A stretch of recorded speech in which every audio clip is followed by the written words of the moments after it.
Good morning बेटा, good morning all of you. Radhe Radhe. Good morning बेटा ji, good morning all of you. कैसे हो आप सभी?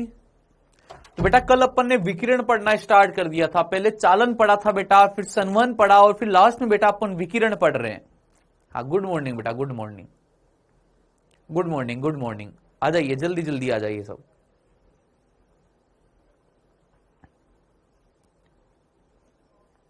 गुड मॉर्निंग बेटा, गुड मॉर्निंग।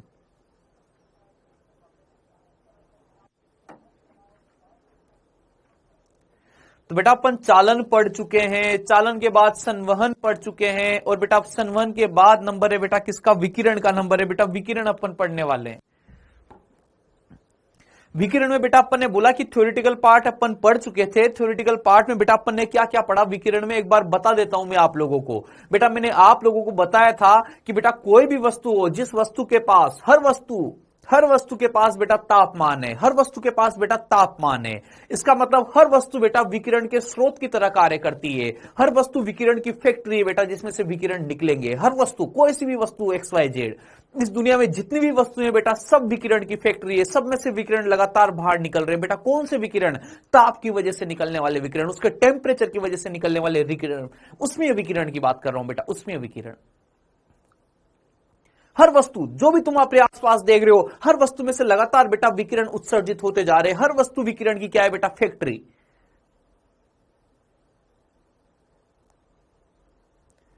हाँ बेटा, मैंने सिग्मा की वैल्यू 567 बताई थी। 567 नहीं बताया बेटा, 5.67 इंटू 10 टू द पावर -8 बताइए। पूरी value 5.67 into 10 to the power -8।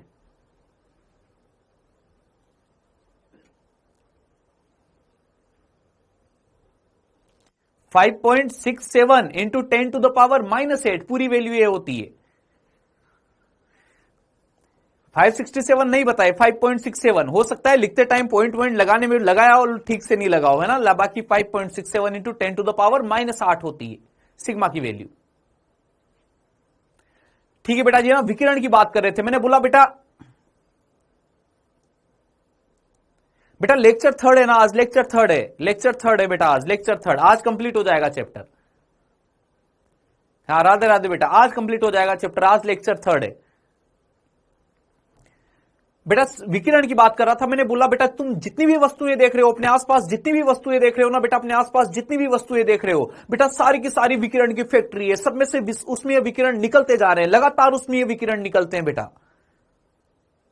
ऐसे बेटा सारी वस्तुएं वातावरण से लगातार विकिरणों को अवशोषित भी करती है, विकिरणों को अवशोषित भी करती है बेटा। सारी वस्तुएं विकिरण बाहर भी निकाल रही है और सारी वस्तुएं विकिरण को अवशोषित भी कर रही है।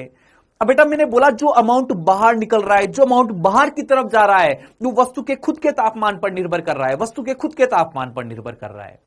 और जो विकिरण वो अवशोषित कर रही है, जो विकिरण वो अवशोषित कर रही है बेटा, वो वातावरण के तापमान पर निर्भर कर रहा है, वातावरण के तापमान पर निर्भर कर रहा है, वो वातावरण के तापमान पर निर्भर कर रहा है।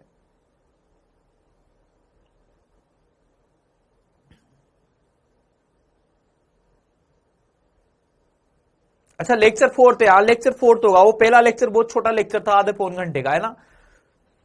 ठीक है, कोई दिक्कत नहीं है, कोई दिक्कत नहीं है, थर्ड फोर्थ जो भी हो तो ठीक है बेटा जी, है ना, कोई दिक्कत वाली बात नहीं है। अपन ने बोला बेटा उत्सर्जन भी होगा, अवशोषण भी होगा। जो अमाउंट उत्सर्जित हो रहा है, जो अमाउंट बाहर जा रहा है, जितनी ऊर्जा बाहर जा रही है, जितनी उष्मा बाहर जा रही है, वो वस्तु के तापमान पर निर्भर कर रही है। जो उष्मा आ रही है, जो उष्मा आ रही है वस्तु की तरफ, जो उष्मा आ रही है, जो उष्मा वो अवशोषित कर रहा है बेटा, वो वातावरण के तापमान पर निर्भर कर रही है। वातावरण ज्यादा गर्म है तो बेटा आने वाली उष्मा ज्यादा रहेगी, वस्तु का तापमान ज्यादा है तो जाने वाली उष्मा ज्यादा रहेगी। ये सब अपन पढ़ चुके हैं बेटा, है ना। फिर बेटा स्टीफन बोल्ट्जमान ने एग्जैक्ट वैल्यू बताई। स्टीफन बोल्ट्जमान ने बेटा एग्जैक्ट वैल्यू बताई अपन को कि बेटा जो जाने वाली उष्मा रहेगी वो कितनी रहेगी? सिग्मा ERA T की पावर 4। आने वाली जो रहेगी वो कितनी रहेगी? सिग्मा ERA T0 की पावर 4।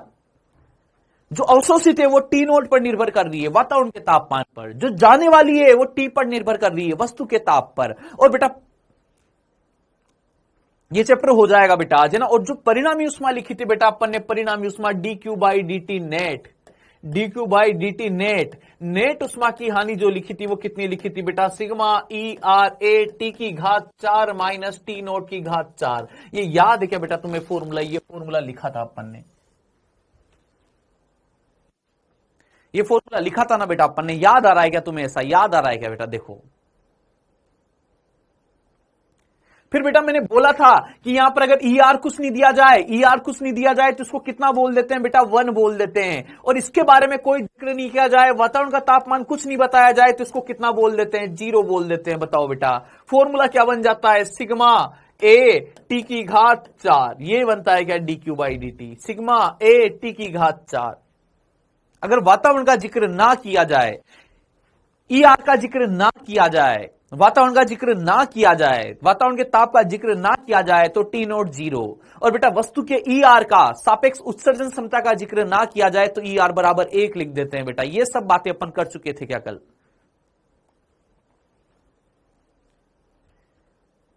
फिर मैंने बोला बेटा इस डीक्यू को, ये वाला जो डीक्यू लिखा हुआ है डीक्यू बेटा, इस डीक्यू को क्या लिखा जाता है? एम एस डी टी लिखा जाता है। क्या लिखा जाता है बेटा? M S D T. वस्तु में से अगर डेल्टा क्यू उष्मा की हानि हुई है, वस्तु में से डेल्टा क्यू उष्मा परिणामी रूप से बाहर जा चुकी है, वस्तु में से परिणामी उष्मा की हानि हुई है, उष्मा उसमें परिणामी रूप से बाहर निकली है, तो बेटा उसका तापमान भी क्या हुआ होगा? कम हुआ होगा। तो बेटा जो तापमान होता है, तापांतर जो होता है और उष्मा की मात्रा जो होती है, उसके बीच में यह संबंध होता है बेटा, D Q is equal to M S D T.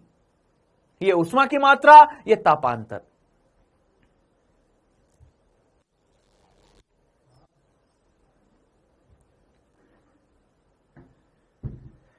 Done बेटा जी। फिर इसके बाद में मैंने बोला बेटा ताप हानि की दर, एक होती है अपने पास ताप हानि की दर dt बाई dt। बेटा जैसे इसकी जगह dt by dt ms dt लिखूंगा तो dt बाई dt ms को अपोन में भेज दूंगा बेटा। क्या आ जाएगा? सिग्मा ई आर ए अपोन में क्या आएगा बेटा? ms। और यहां पर बेटा t की घात 4 माइनस टी नोट की घात 4। मैंने बोला था बेटा ध्यान से पढ़ना क्वेश्चन में कि ताप हानि की दर की बात कर रहा हूं, ताप ह्रास की दर की बात कर रहा हूं, या फिर उष्मा हानि की दर की बात कर रहा हूं। ध्यान से पढ़ना है क्वेश्चन में। क्लियर है बेटा? यहां तक क्लियर है क्या? बोलो यहां तक क्लियर है क्या? डन है क्या? यहां पर यहां तक डन है क्या? सारा काम डन है क्या? यहां तक कोई लोचे वाली बात तो नहीं है? अच्छा, जिसकी ताप हानि की दर ज्यादा होगी, ताप हानि की दर ज्यादा होगी, फटाफट ठंडा हो जाएगा, टाइम कम लगेगा, फटाफट ठंडा हो जाएगा, टाइम कम लगेगा। कल मैंने एक लास्ट में एक क्वेश्चन करवाया था, तुम्हें याद है? मैंने एक क्वेश्चन करवाया था, अगर समान द्रव्यमान हो, समान पदार्थ हो, समान द्रव्यमान हो, समान पदार्थ हो, तो कौन से शेप वाला सबसे जल्दी ठंडा हो जाएगा? कौन सा शेप वाला सबसे जल्दी ठंडा हो जाएगा? कौन सा शेप वाला सबसे जल्दी ठंडा हो जाएगा? बेटा चपटी प्लेट वाला सबसे जल्दी ठंडा होता है क्या? चपटी प्लेट वाला सबसे जल्दी ठंडा होता है क्या? बोलो।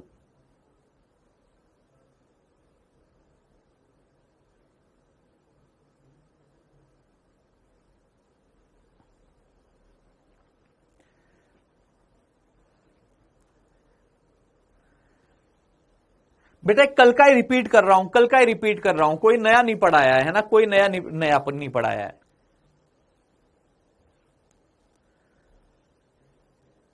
तो बेटा याद रखना dq बाई dt उष्मा हानि की दर पूछी जाए, लास्ट इसकी समरी करके बता रहा हूं बेटा। दो फॉर्मूले स्टीफन बोल्ट्जमान की, स्टीफन बोल्ट्जमान के दो फॉर्मूले क्या बेटा? एक तो उष्मा हानि की दर, उष्मा हानि की दर की बात करें तो sigma E R A T की पावर 4 माइनस टी नोट की पावर 4। और बेटा अगर ताप हानि की दर की बात की जाए तो ताप हानि की दर के लिए बेटा sigma E R A T की पावर 4 माइनस टी नोट की पावर 4 अपोन में क्या भी आएगा बेटा? ms भी आएगा, ms भी आएगा अपोन में। बस दो फॉर्मूले बेटा, दो फॉर्मूले याद रखने, एक तो ताप हानि की दर और बेटा एक क्या? उष्मा हानि की दर। इसके बाद में एक क्वेश्चन लिखेगा बेटा जी, है ना, एक क्वेश्चन करते हैं।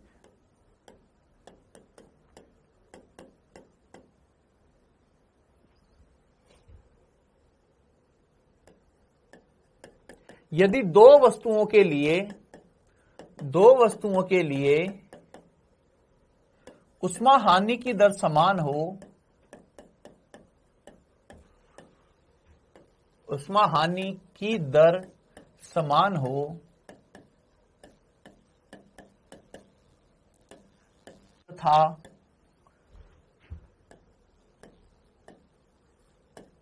उनकी उष्माधारिताओं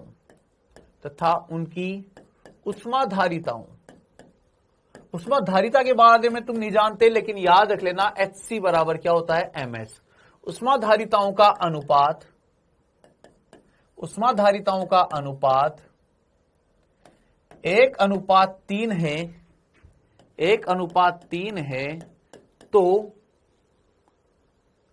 शीतलन की दरों का अनुपात बताइए, शीतलन की दरों का अनुपात बताइए, शीतलन की दरों का अनुपात बताइए।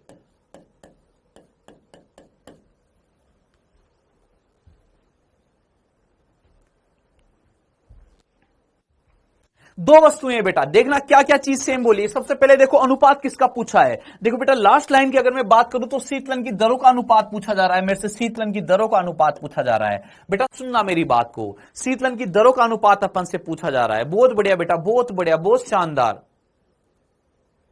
बहुत बढ़िया बेटा, बहुत बढ़िया, बहुत शानदार, बहुत उम्दा, बेहद उम्दा, बेहद उम्दा। शीतलन की दरों का अनुपात, इसका मतलब बेटा dt बाई dt की बात कर रहा है क्या? तो dt by dt is equal to क्या होगा बेटा, sigma ERA upon MS multiplied by बेटा t की घात 4 माइनस t नोट की घात 4। बेटा इसने बोला है अपन से कि उसमें हानि की दर क्या हो, समान हो। बेटा उसमें हानि की दर क्या बोली है, समान बोली है। बेटा जो चीज सेम बोली जाती है उसको अपन हटा देते हैं, जो दोनों के लिए सेम रहेगी तो अनुपात लिखते टाइम बेटा समान चीज को हटा देते हैं। बेटा क्या चीज समान बोली, उष्मा हानि की दर। बेटा ये ऊपर वाली पूरी टर्म को क्या मैं उष्मा हानि की दर बोल सकता हूं क्या? बेटा इस पूरी टर्म को उष्मा हानि की दर बोल दूं क्या? बोलो इस पूरी टर्म को क्या बोल दूं बेटा, उष्मा हानि की दर। और बेटा अगर इसको पूरे को उष्मा हानि की दर बोल देता हूं तो जो रेट ऑफ कूलिंग आएगा, शीतलन की दर जो आएगी बेटा, ये rate of cooling, rate of cooling मतलब शीतलन की दर। बेटा रेट ऑफ हीट लॉस, उष्मा हानि की दर अपोन में क्या रहेगा बेटा, HC हो जाएगा क्या, HC। देखो बेटा, देखो यहां तक कोई लोचे वाली बात तो नहीं है ना, यहां तक देख के बताओ। ये M मल्टीप्लाइड बाई S को क्या लिख दिया जाता है बेटा, HC लिख दिया जाता है। इसको क्या लिखा जाता है बेटा, उष्मा हानि की दर बोल दिया जाता है। उष्मा हानि की दर का फॉर्मूला ये था क्या, देखिए बेटा जी। जिससे बेटा वो अगर द्रव्यमान सेम बोलता तो अनुपात अनुपात करना है तो द्रव्यमान वाली टर्म को हटा देते।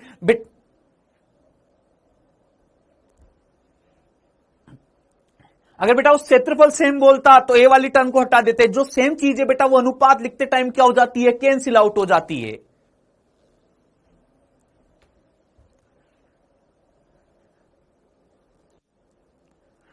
बेटा जी डन, कोई लोचे वाली बात है कि यहां तक जो मैंने लिखा है उसमें कोई दिक्कत है क्या? ये बोलिए, पहले पहले ये बोलिए। मुझे पता है आंसर तुम लोगों को आ चुका है, आंसर तुम लोगों को आ चुका है, लेकिन पहले ये बताओ मुझे जो मैंने लिखा है उसमें कोई लोचा तो नहीं है?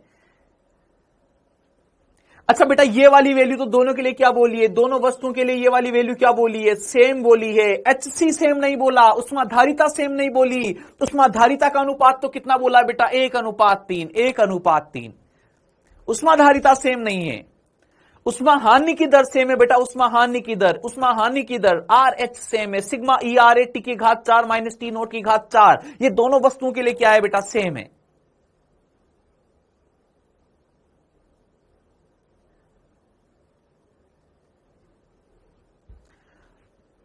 अब देखिए बेटा जी यहां से क्या लिखोगे, इसके आगे क्या लिखोगे, RC डायरेक्टली प्रोपोर्शनल टू क्या आएगा, 1/HC। बेटा RC directly proportional to 1/HC आएगा। कब आएगा, जब बेटा उष्मा हानि की दर दोनों की क्या रही हो, सेम रही हो। दोनों की उष्मा हानि की दर क्या थी, सेम थी।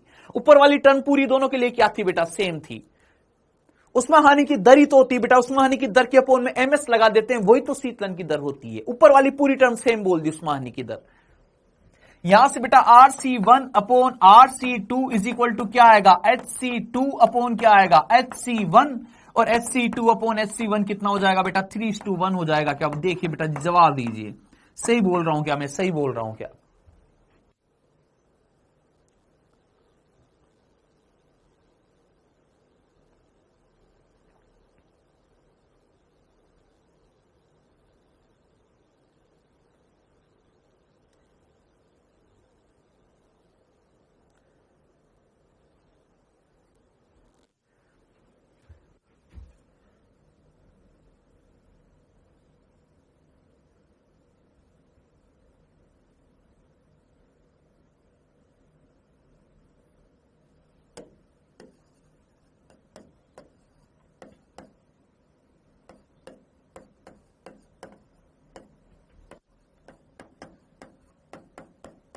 दो गोलीय वस्तुएं जिनकी त्रिज्याएं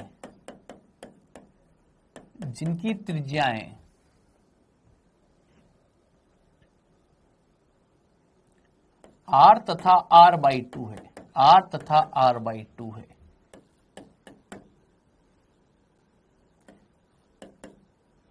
के लिए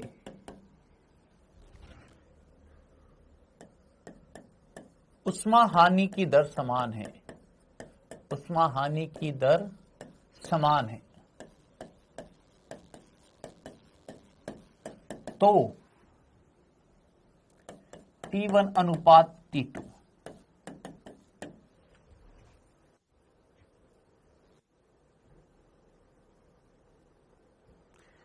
dt by dt is equal to k multiplied by t minus ts लिख सकते हैं क्या बेटा? नहीं लिख सकते हैं, ऐसा नहीं लिख सकते हैं, नहीं लिख सकते हैं साथ, बिल्कुल भी नहीं लिख सकते हैं।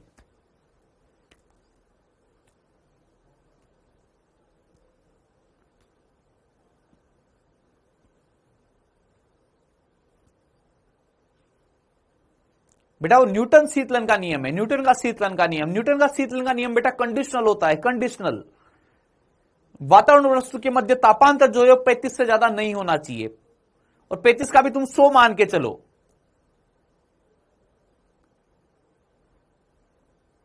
बेटा वो टी के multiplied by T minus T S तभी लिखा जा सकता है जो वातावरण और वस्तु के मध्य तापांतर कितना हो, 35, 50, 100, 60, इससे ज्यादा नहीं होना चाहिए, तब लिखते हैं वो, कंडीशनल है वो चीज।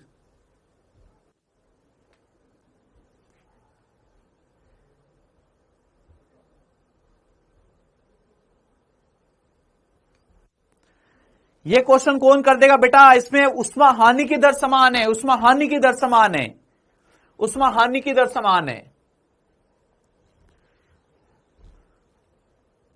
उष्मा हानि की दर समान है।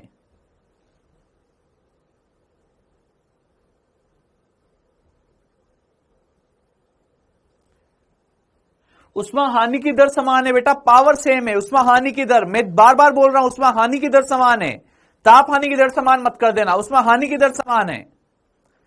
dq बाई dt का मतलब पावर, पावर सेम है बेटा, पावर, विकिरित शक्ति सेम है।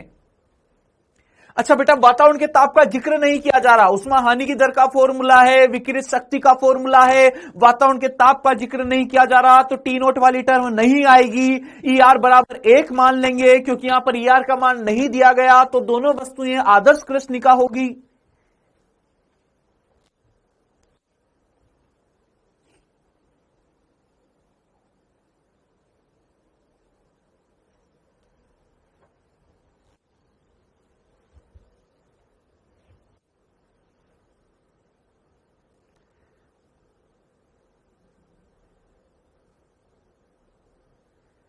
बेटा कैलकुलेशन ठीक से करो ना, 1/4 तो बहुत वैसा जवाब दे रहे हो तुम, मतलब 1/4 तो बहुत वैसा जवाब दे रहे हो तुम, मतलब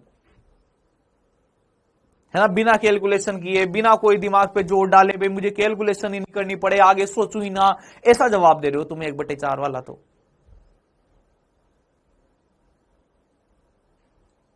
वाह बेटा, शानदार शानदार।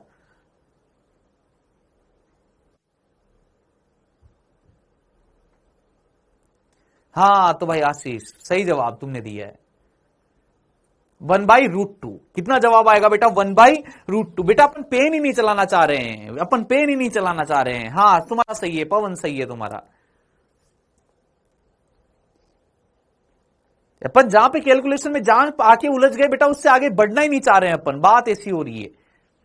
सुनिए बात को, देखो dq बाई dt क्वेश्चन में क्लियर बोला है, dq by dt1 equal to dq by dt2, दोनों के लिए सेम होगी बेटा वैल्यू। देखो बोला है क्या, क्लियर बोला है क्या क्वेश्चन में, बताइए मुझे।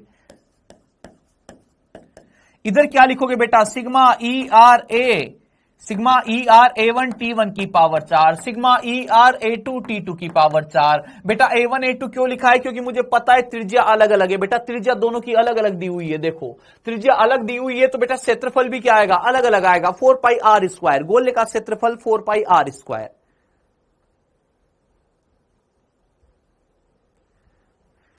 तो बेटा यहां सिग्मा ER से तो सिग्मा ER को निपटाई देंगे, यहां पे बोलो बेटा क्या लिखोगे 4 पाई और क्या लिखोगे बेटा R square, 4 pi R square T1 की घात 4। इस तरफ क्या लिखोगे बेटा 4 पाई और क्या लिख दोगे r/2 का स्क्वायर, त्रिज्या r/2 है। इधर क्या लिख दोगे बेटा T2 की घात 4। 4 पाई से फिर से 4 पाई को निपटा दोगे, यहां पर कितना आएगा बेटा आर स्क्वायर T1 की घात 4, यहां बेटा R square by 4, R square by 4 T2 की घात 4। बेटा आर स्क्वायर से आर स्क्वायर फिर निपट जाएगा, T1 बाई T2 चाहिए तो T1 बाई T2 वाली टर्म बना दो, लेकिन बेटा T1 बाई T2 नहीं बनेगा, T1 की घात 4 अपॉन T2 की घात 4 बनेगा और बेटा ये 1/4 उधर बचेगा। इसको बेटा ऐसा लिख दूं क्या T1 बाई T2 की होल घात 4, T1 बाई T2 की होल घात 4 इक्वल टू बेटा 1/4। बेटा स्क्वायर रूट ले दूं क्या, बेटा याद रखना जब वर्गमूल लेते हैं स्क्वायर रूट लेते हैं तो स्क्वायर रूट का मतलब क्या है, दोनों तरफ होल पावर कितनी कर रहा हूं 1/2, दूसरी तरफ भी होल पावर कितनी कर रहा हूं 1/2। स्क्वायर रूट का मतलब क्या होता है बेटा 1/2 होता है।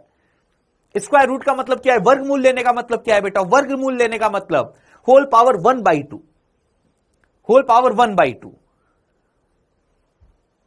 तो बेटा एक बार स्क्वायर रूट ले रहा हूं, एक बार स्क्वायर रूट लूंगा होल पावर 1/2 करूंगा तो इधर बेटा T1 बाई T2 का क्या बचेगा होल स्क्वायर बचेगा, इधर कितना आ जाएगा बेटा 1/2। स्क्वायर रूट करते हैं बेटा, एक बार और स्क्वायर रूट करना पड़ेगा, एक बार और स्क्वायर रूट करेंगे तो कितना आएगा बेटा T1 बाई T2 बराबर कितना आ जाएगा बेटा 1/√2, ये आएगा बेटा आंसर।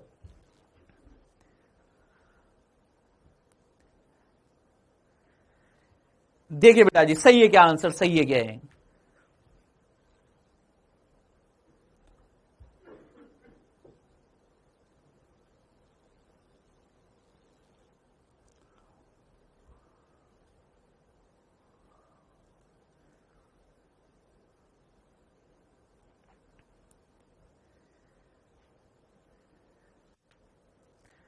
कोई लोचे वाली बात तो नहीं बेटा, कैलकुलेशन वगैरह में कोई दिक्कत तो नहीं है। 2 बार स्क्वायर रूट, पावर 4 है, एक तरफ पावर 4 आ गई, पावर 4 को हटाने का तरीका क्या है, पावर 4 को हटाने का तरीका क्या है बेटा, पावर 4 है हटानी है तो क्या 2 बार अंडर रूट ले दो, पावर 4 हट जाएगी।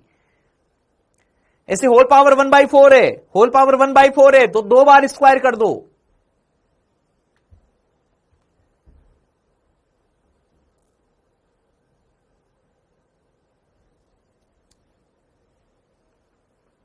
डन बेटा जी, कोई लोची वाली बात तो नहीं। अब न्यूटन के नियम पे आते हैं बेटा, न्यूटन का नियम पढ़ते हैं है ना, न्यूटन के नियम पे चलते हैं। ठीक है, इसके क्वेश्चन dq/dt और dt/dt से रिलेटेड रहेंगे। स्टीफन बोल्ट्जमान dq/dt dt/dt ना बेटा। स्टीफन बोल्ट्जमान ने केवल इतना बताया कि ताप हानि की दर इतनी है, उष्मा हानि की दर इतनी है। कभी भी स्टीफन बोल्ट्जमान ने यह नहीं बताया आगे चल के कि हाँ भाई इतने समय बाद तापमान घटकर इतना रह जाएगा। इसमें इंस्टेंटेनियस बात की जाती है हमेशा, इंस्टेंटेनियस। मैं बोलूं अभी वस्तु का तापमान इतना है, अभी वस्तु का वातावरण का तापमान इतना है, मैंने बोला अभी वस्तु का तापमान 1000 केल्विन, वातावरण का तापमान 300 केल्विन, इस टाइम पर उष्मा हानि की दर प्रति सेकंड कितनी उष्मा वातावरण में जारी होगी, तो तुम इससे कैलकुलेट कर सकते हो। प्रति सेकंड इस मोमेंट पर प्रति सेकंड कितनी किस रेट से टेम्परेचर कम हो रहा है, अभी अभी की टेम्परेचर कम होने की रेट बता सकते हो, किस मोमेंट पर प्रति सेकंड इतना टेम्परेचर कम हो रहा है।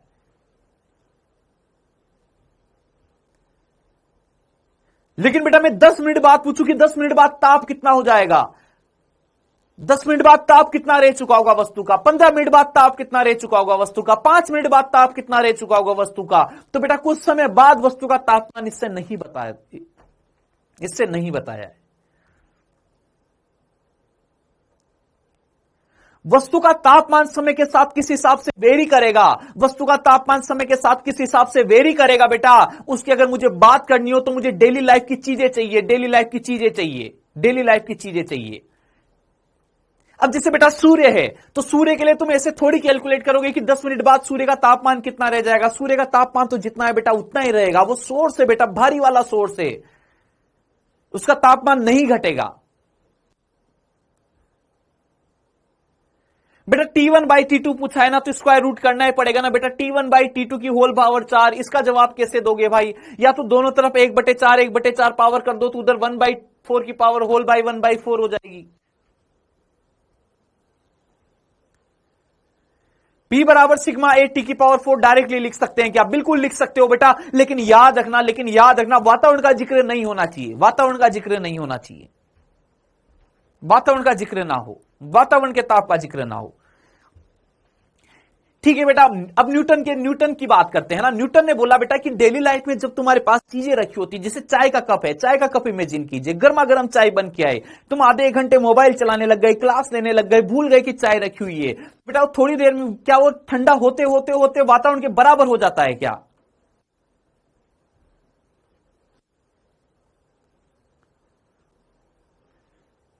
बेटा चाय का कप है, चाय का कप आया गर्मा गर्म,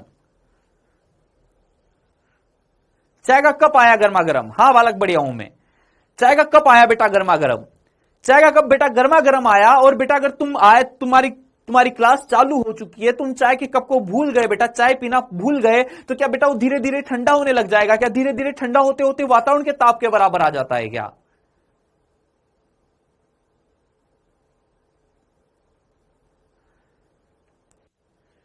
तो बेटा न्यूटन में अपन ये चीज पढ़ेंगे कि बेटा जो वस्तु का तापमान घट रहा है वो समय के साथ किस हिसाब से घट रहा है, समय के साथ वस्तु का तापमान कैसे कैसे कैसे वेरी कर रहा है बेटा, यहां पर उस टाइप की चीजें पढ़ी जाएगी।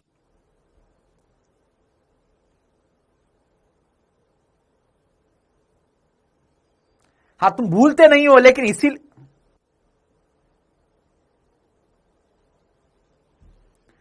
पानी तो वातावरण से भी ठंडा होता है। क्यों सर, वातावरण से ठंडा कब हो गया भाई पानी? ऐसा कब, किसने बोल दिया? तो वातावरण से ठंडा कहां हो गया पानी? वातावरण से ठंडा कब हो गया पानी? सर्दी के टाइम पे सर्दियों जितना पानी होता है, गर्मियों के टाइम पे गरम गरम होता है टंकी में पानी। नहा के देखो गर्मियों के दिनों में, कभी दिन में नहाओ।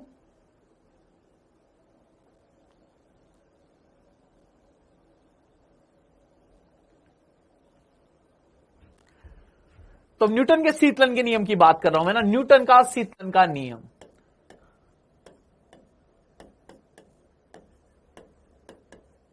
न्यूटन का शीतलन का नियम।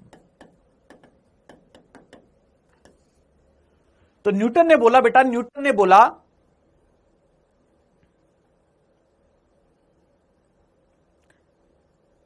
तभी तो बर्फ हो जाता है। अच्छा, बर्फ ऑटोमेटिक जम जाती है या फ्रीज के अंदर जमती है? फ्रीज के अंदर जमती है बर्फ, और फ्रीज के अंदर तो तापमान क्या होता है, कम होता है, इस हिसाब से जमती है। बर्फ ऐसे थोड़ी कि ऑटोमेटिक यहां पे ऐसे गर्मी पड़ रही है और पानी बर्फ बन जाएगा, ऐसा थोड़ी होता है। तुम्हें उसको नेगेटिव टेम्परेचर में रखना पड़ेगा पानी को, तब जाके बर्फ बनेगी।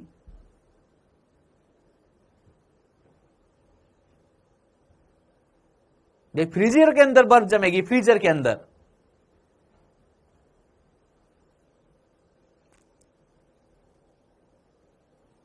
ठीक है चलो, है ना, अब आगे पढ़ते हैं अपन, है ना, न्यूटन का शीतलन का नियम। तो बेटा अपन ने बोला कि डेली लाइफ में जो चीजों की कूलिंग हो रही है, डेली लाइफ में जो शीतलन हो रहा है वस्तुओं का, डेली लाइफ में जो कूलिंग हो रही है बेटा, उसके लिए अपन किसको पढ़ते हैं? न्यूटन के नियम को पढ़ते हैं। बेटा जो अपन स्टीफन बोल्ट्जमान का नियम पढ़ रहे थे, स्टीफन बोल्ट्जमान का नियम बेटा जनरली जो स्पेस वाली चीजें होती है, या बेटा बहुत ज्यादा टेम्परेचर वाली जो चीजें होती है, जैसे मान लीजिए बेटा मैं किसी लो की बात करूं, गैस की लो जल रही है। अब बेटा गैस की लो का टेम्परेचर कितना है बेटा? 1000 degree centigrade, 2000 degree centigrade, 3000 degree centigrade है। वातावरण से बहुत ज्यादा है बेटा, वातावरण से बहुत ज्यादा है। तो बेटा इस केस में अपने पास एक ही ऑप्शन बचता है, स्टीफन बोल्ट्जमान का नियम। एक ही ऑप्शन बचेगा, स्टीफन बोल्ट्जमान का नियम। लेकिन बेटा मैं उन वस्तुओं की बात कर रहा हूं जिनका तापमान वातावरण के नजदीक है, वातावरण के आसपास है। जिससे बेटा चाय का कप, बेटा तुमने नहाने के लिए पानी गर्म किया, नहाने के लिए पानी गर्म किया, तो बेटा ये सब चीजें 100 डिग्री सेंटीग्रेड से कम ही रहती है, ये सब चीजें 100 डिग्री सेंटीग्रेड से कम है। तो बेटा ये सब चीजें 100 डिग्री सेंटीग्रेड से कम है, वातावरण और इनके मध्य तापांतर कम है, और वस्तु का ताप धीरे धीरे घटते घटते घटते कहां किसके बराबर आ जाता है बेटा? वातावरण के बराबर आ जाता है। तो बेटा जब वस्तु और वातावरण के मध्य तापांतर ज्यादा ना हो, 30, 60, 100 तक का ही हो, तो बेटा किसको काम में लिया जाता है? न्यूटन के शीतलन के नियम को। किसको काम में लिया जाता है बेटा? न्यूटन के शीतलन के नियम को काम में लिया जाता है। और वस्तु का तापमान समय के साथ कैसे घटेगा, कैसे समय के साथ घटते घटते घटते वातावरण के बराबर हो जाएगा, ये सब बेटा अपन किसमें पढ़ेंगे? न्यूटन के शीतलन के नियम में पढ़ेंगे। तो बेटा न्यूटन के सीरलन के नियम की बात कर रहे हैं अपन। तो न्यूटन ने बोला कि जो तुम dt बाई dt लिख रहे हो, dt बाई dt, ये रेट ऑफ कूलिंग जो लिख रहे हो, rate of cooling is equal to तुम sigma E R A T की घात 4 माइनस टी नोट की घात 4 लिख रहे हो। Sigma E R A T की घात 4 माइनस टी नोट की घात 4 लिख रहे हो। इतना गंदा सा फॉर्मूला लिख रहे हो, इतना गंदा सा फॉर्मूला लिखने की जरूरत नहीं है, साफ सुथरा फॉर्मूला लिखिए, डायरेक्ट के multiplied by T minus T note लिखिए। ऐसा किसने बोला बेटा, ऐसा किसने बोला? ऐसा न्यूटन ने बोला कि डायरेक्ट क्या लिखिए, के multiplied by T minus T note. ऐसे सिंपल फॉर्मूला लिखिए, सुंदर फॉर्मूला लिखिए। क्यों गंदे फॉर्मूले के चक्कर में पड़े हो? क्यों टी की घात 4 माइनस टी नोट की घात 4 के चक्कर में पड़े हो? और उसने ये भी बोला कि अभी तो तुम जो इक्वेशन लिख रहे थे ना, यही गलत लिख रहे थे। ये इक्वेशन सही तरीके से ऐसी होनी चाहिए कि आगे क्या लगना चाहिए, माइनस लगना चाहिए। तुम्हें मैथ से सही से नहीं आती है, यहां पे माइनस लगाओ पहले तो। क्यों बेटा, क्यों? इस तरफ वाली वैल्यू क्या है, इस तरफ वाली वैल्यू क्या है, पॉजिटिव है। इस तरफ वाली वैल्यू क्या है, पॉजिटिव। और तुम दो चीजों को इक्वल लिख रहे हो, तो इधर वाली वैल्यू भी क्या होनी चाहिए, पॉजिटिव होनी चाहिए। क्या होनी चाहिए? इधर वाली वैल्यू भी पॉजिटिव। अब बेटा वस्तु के ताप में कमी हो रही है, वस्तु के तापमान में कमी हो रही है, कूलिंग हो रही है वस्तु की, तो dt क्या रहेगा, तापमान में परिवर्तन क्या रहेगा बेटा, नेगेटिव रहेगा। पहले 80 बाद में 70 रहेगा।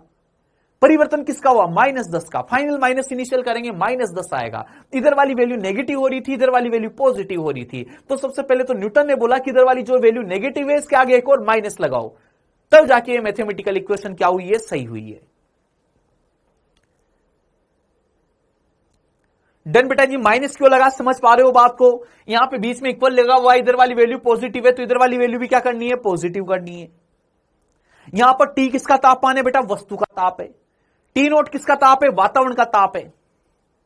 टी नोट किसका ताप है, वातावरण का ताप है। बेटा फिर अब न्यूटन ने बोला कि रेट ऑफ कूलिंग तो तुम ऐसे लिख सकते हो। अब वस्तु का तापमान टाइम के साथ कैसे वेरी करेगा, यह भी पता किया उसने। वस्तु का तापमान जो है वो टाइम के साथ कैसे वेरी कर रहा है बेटा, कैसे वेरी कर रहा है? तो उसने इसके लिए क्या किया, टाइम को दूसरी तरफ भेज दिया, तापमान को एक तरफ कर दिया। क्या लिखा बेटा उसने, dt upon T minus T nought is equal to minus K dt को टेम्परेचर एक तरफ कर दिया बेटा, टाइम दूसरी तरफ कर दिया। तो मुझे पता लग जाएगा कि कांस्टेंट है बेटा, कोई कांस्टेंट है, के बारे में के अंदर बहुत सारा राज छिपा हुआ है, इस के अंदर बहुत सारा राज छिपा हुआ है। ये लास्ट में जब ये कंप्लीट होने वाला होगा अभी, तब बताऊंगा इस के अंदर क्या क्या छिपा हुआ है। ये कांस्टेंट है तो भी किस टाइप का कांस्टेंट है।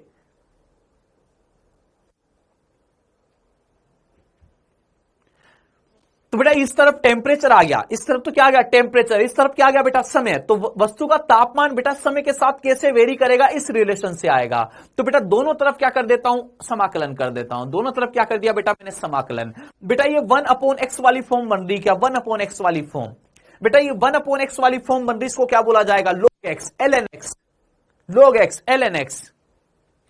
क्या लिख दिया जाएगा बेटा, ln T minus t not. ln लिखने का मतलब क्या है बेटा, कि यहां पर बेस कितना है, e है, इज इक्वल टू यहां पर कितना आ जाएगा, माइनस के तो कांस्टेंट हो जाएगा बेटा, माइनस के तो कांस्टेंट। इंटीग्रेशन dt बचेगा, dt का इंटीग्रेशन t हो जाएगा, प्लस इंडेफिनेट कांस्टेंट आ जाएगा। ये आएगा क्या बेटा जी, देखो। लेकिन बेटा अभी भी ये रिलेशन जो है टी और टी के बीच में क्लियर रिलेशन नहीं दिख रहा मुझे कि किस टाइप का रिलेशन है दोनों के बीच में। तो बेटा मैं इस टाइम इस तरफ केवल बेटा इस तरफ में केवल टेम्परेचर रखना चाह रहा हूं, इस तरफ केवल मैं टेम्परेचर रखना चाह रहा हूं। ये लोग वगैरह ये भी नहीं दिखे मुझे, यहां पे केवल मुझे वस्तु का तापमान दिखे, कैपिटल टी दिखे। तो बेटा बाकी सबको दूसरी तरफ भेज रहा हूं धीरे धीरे।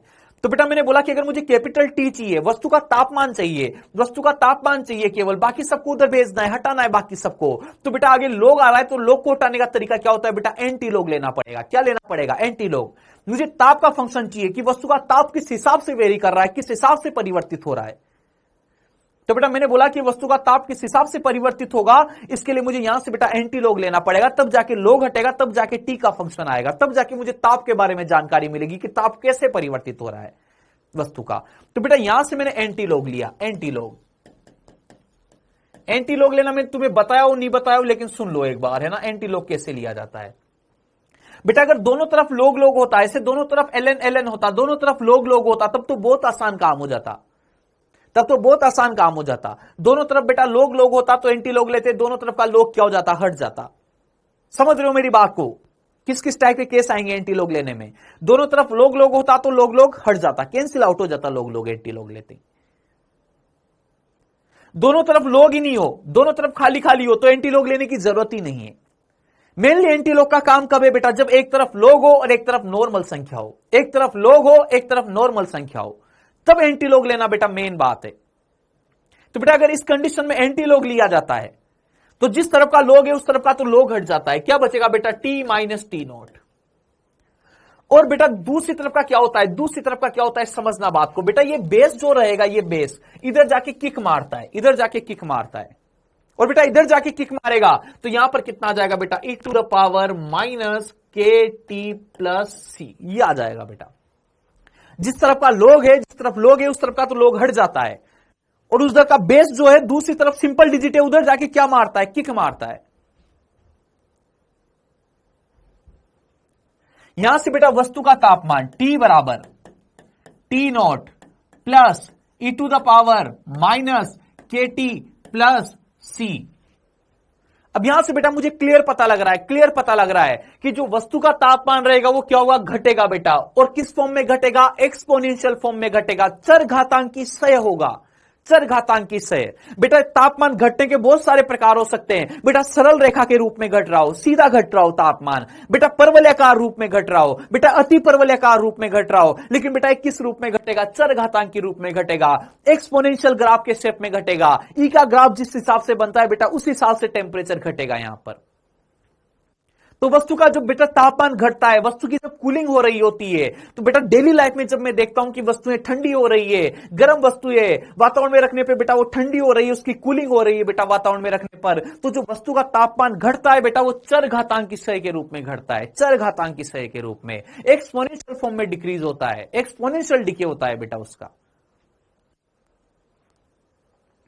याद रहेगी बेटा जी बात, याद रहेगी है ना, एक्सपोनेंशियल डीके होता है इसका, एक्सपोनेंशियल डीके।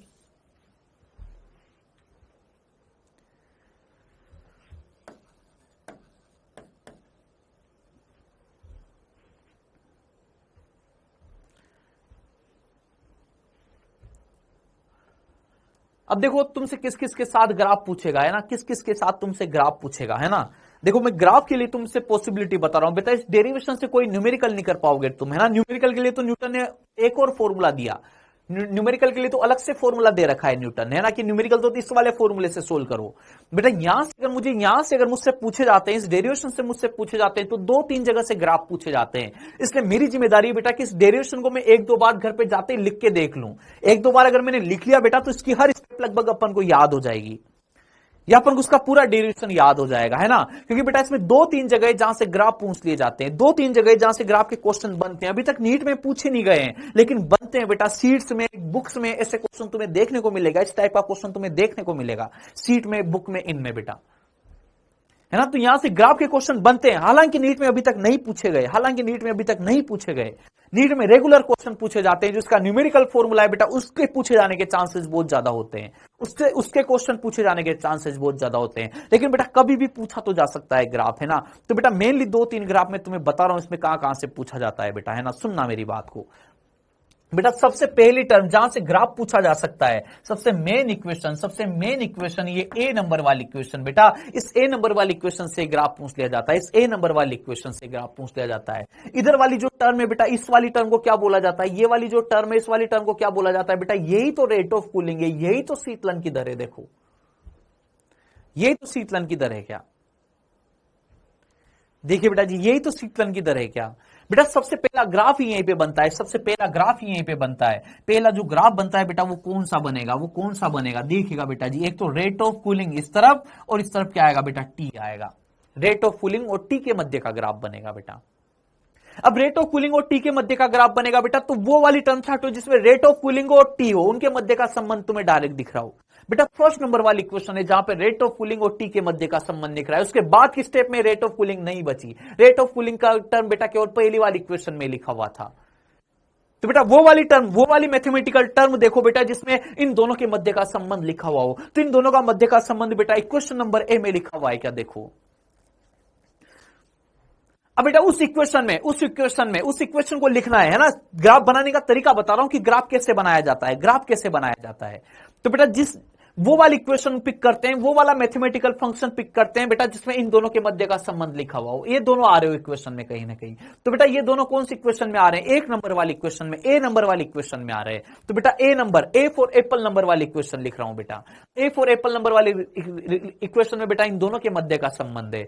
तो देखना बेटा लिख रहा हूं संबंध, है ना बेटा। मैंने लिखा R C is equal to क्या हो जाएगा, के टी माइनस टी नोट। बेटा जहां पे आरसी वाई एक्स पे आ रहा है तो इसकी जगह क्या लिख दो बेटा, वाई लिख दो।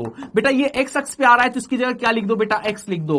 तो बेटा क्या हो जाएगा, के एक्स माइनस, और बेटा ये टी नोट लिख देता हूं। तो बेटा ये इक्वेशन जो बनेगी y is equal to K X minus के टी नोट बनेगी बेटा, ये वाली इक्वेशन के एक्स माइनस के टी नोट। बेटा क्या स्ट्रेट लाइन की इक्वेशन है क्या? y is equal to M X minus C वाली इक्वेशन है क्या? y is equal to M X minus C वाली इक्वेशन है क्या? देखो y is equal to M X minus C, y is equal to M X minus C वाली equation है बेटा ये, y is equal to M X minus सी।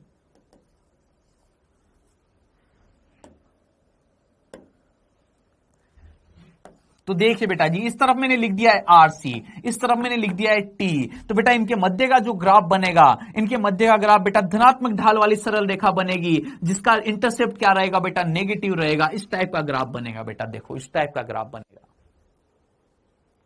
ढाल क्या है बेटा, धनात्मक है, और intercept on y axis constant जो क्या है वो क्या है बेटा, नेगेटिव है। वाई एक्स पर काटा गया अंतखंड क्या है बेटा, ऋणात्मक है। वाई एक्स पे कहां पे कट करेगा बेटा, कांस्टेंट क्या आ रहा है, नेगेटिव आ रहा है, तो वाई एक्स को कहां पे कट करेगा बेटा, नेगेटिव पे कट करेगा। बोलो बेटा जी समझे हो क्या, इस ग्राफ को समझे हो क्या तुम? कोई दिक्कत वाली बात तो नहीं है बेटा, कोई दिक्कत वाली बात तो नहीं है।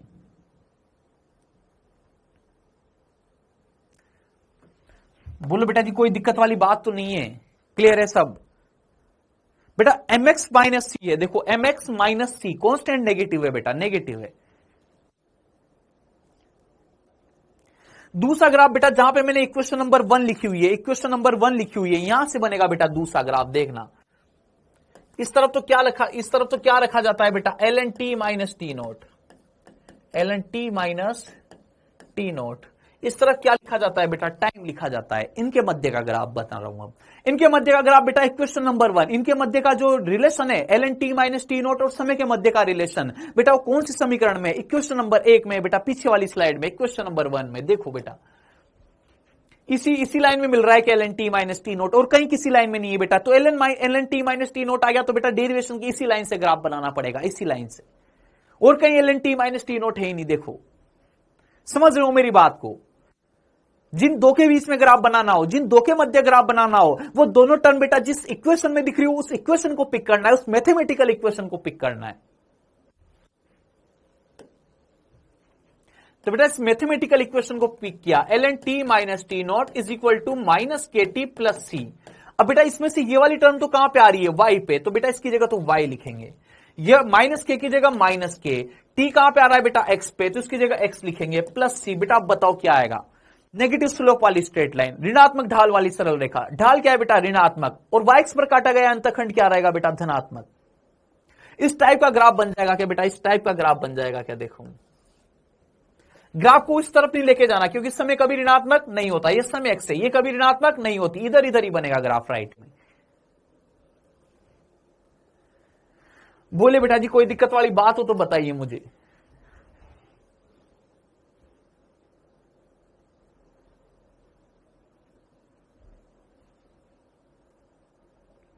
डरे, यहां तक कोई लोचे वाली बात तो नहीं है।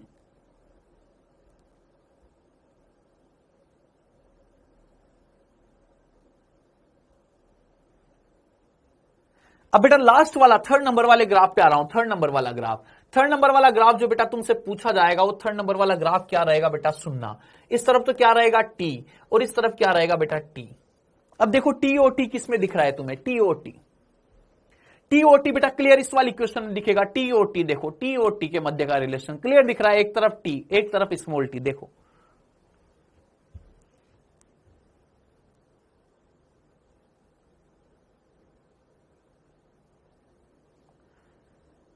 दिख रहा है बेटा, दिख रहा है। लास्ट वाली इक्वेशन जो है 2 नंबर वाली इक्वेशन, ये लास्ट जिसके बॉक्स बना रखा है बेटा, इस वाली इक्वेशन में देखो टी और स्मॉल टी के मध्य का संबंध है क्या, ताप और समय के मध्य का संबंध है क्या। देखो तो बेटा इस वाली इक्वेशन से लिख रहा हूं, है ना, इस वाली इक्वेशन से लिख रहा हूं। देखिएगा बेटा इक्वेशन क्या है, t is equal to T nought plus E to the power minus के टी प्लस सी। बेटा जब भी ऐसे ई का ग्राफ आ जाए, ई का ग्राफ आने लग जाए, ई का इक्वेशन दिख जाए बेटा तुम्हें, तो ई का ग्राफ बनाने के बेटा तरीके बता रहा हूं। ई का ग्राफ जब भी बनाना हो बेटा तीन वैल्यू ध्यान रखनी है, तीन वैल्यू याद रखनी होती है बेटा। तो एक तो ई की घात अनंत, ई की घात अनंत बराबर क्या होता है बेटा अनंत, ई की घात जीरो, ई की घात जीरो बराबर क्या होता है बेटा वन, और ई की घात माइनस अनंत, इसका मतलब वन अपॉन ई की घात अनंत, इसका मतलब वन अपॉन अनंत, इसका मतलब क्या होता है जीरो। ये तीन वैल्यू याद रखनी होती है बेटा ई का ग्राफ बनाने के लिए, ई का ग्राफ बनाने के लिए तीन वैल्यू याद रखनी होती है। ई की घात अनंत है तो अनंत हो जाएगा, ई की घात माइनस अनंत है तो जीरो हो जाएगा, और ई की घात जीरो है तो एक हो जाएगा।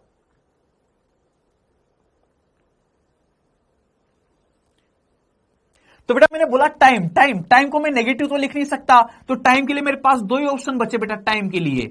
सबसे पहले तो t बराबर जीरो की बात कर रहा हूं, 8t बराबर जीरो, 8t बराबर जीरो, 8t बराबर जीरो पर बोलिए बेटा t इज इक्वल टू क्या लिखोगे, capital T is equal to T nought लिख दू क्या बेटा यहां पर, टी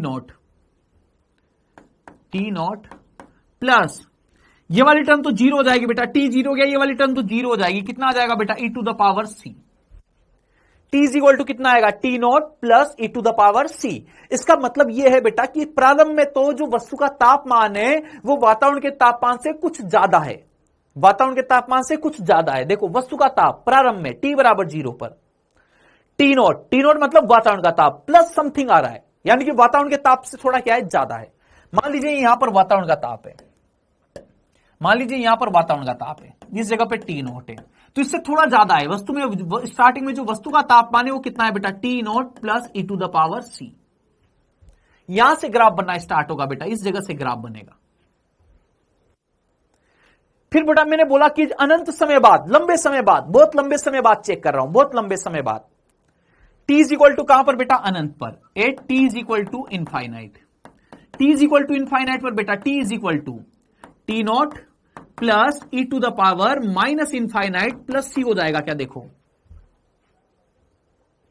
अच्छा ये माइनस इनफाइनाइट में सी को ऐड भी करूंगा तो बेटा माइनस इनफाइनाइट ही रहेगा, वो तो माइनस इनफाइनाइट ही रहेगा ना बेटा, वो तो माइनस इनफाइनाइट ही रहेगा।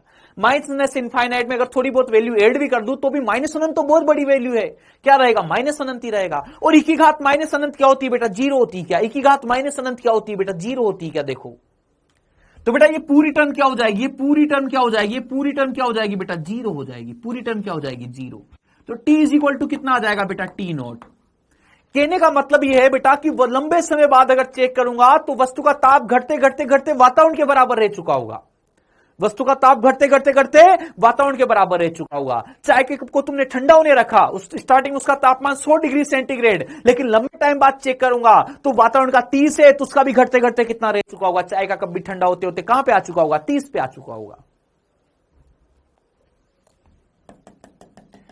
तो बेटा वस्तु का तापमान लंबे समय बाद घटते घटते घटते घटते टी नोट रह जाएगा, कितना रह जाएगा, टी नोट। और बेटा जो घटा है ये किस शेप में घटा है, चर घातांकी से, किस शेप में घटा है बेटा, चर घातांकी से। क्या है बेटा, चर घातांकी से। समझ रहे हो क्या बेटा जी बात को, है ना। ये तीन ग्राफ, तीन टाइप के ग्राफ तुमसे पूछे जा सकते हैं। ले देखिए यहां से न्यूटन स्लोप से, और कई से कोई ग्राफ पूछे जाने की संभावना नहीं है इसमें। यहां से तीन प्रकार के ग्राफ बेटा ये बन सकते हैं।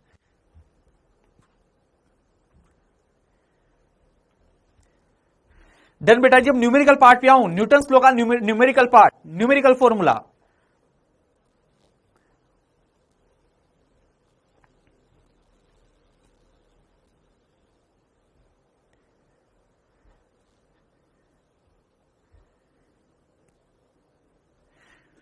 तीस से कम नहीं होगा बेटा, 30 से कम नहीं होगा, 30 से कम नहीं होगा। वातावरण के बराबर आते ही वातावरण के बराबर होकर रुक जाता है, उसके आगे नहीं घटेगा। चाय के कप को तुम वातावरण में ठंडा होने रखोगे तो 30 से कम नहीं, ऐसे नहीं हो जाएगा कि जीरो हर घटते घटते जीरो हो जाएगा, चाय जम जाएगी, बर्फ बन जाएगा चाय का, ऐसा नहीं होगा।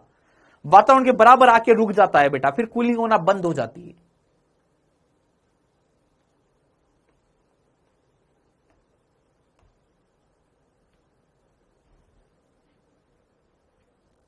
तीस से कम नहीं होगा बेटा, 30 से कम नहीं होगा।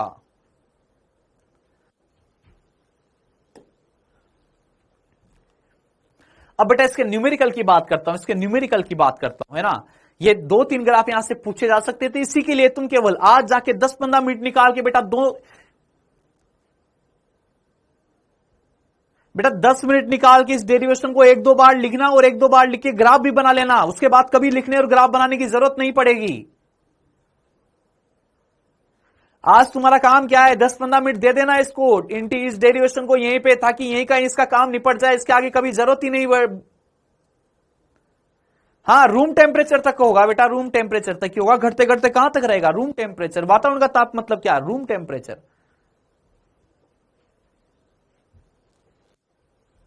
ठीक है बेटा जी, अब न्यूमेरिकल फॉर्मूले पे आता हूं, सुनो बात को। देखो न्यूटन लॉ में न्यूमेरिकल कैसे बनेंगे बेटा, तुम्हें बोला जाएगा पहले वस्तु का तापमान T1 से लेकर कहां तक घटता है, T1 से लेकर कहां तक घटता है, T2 तक।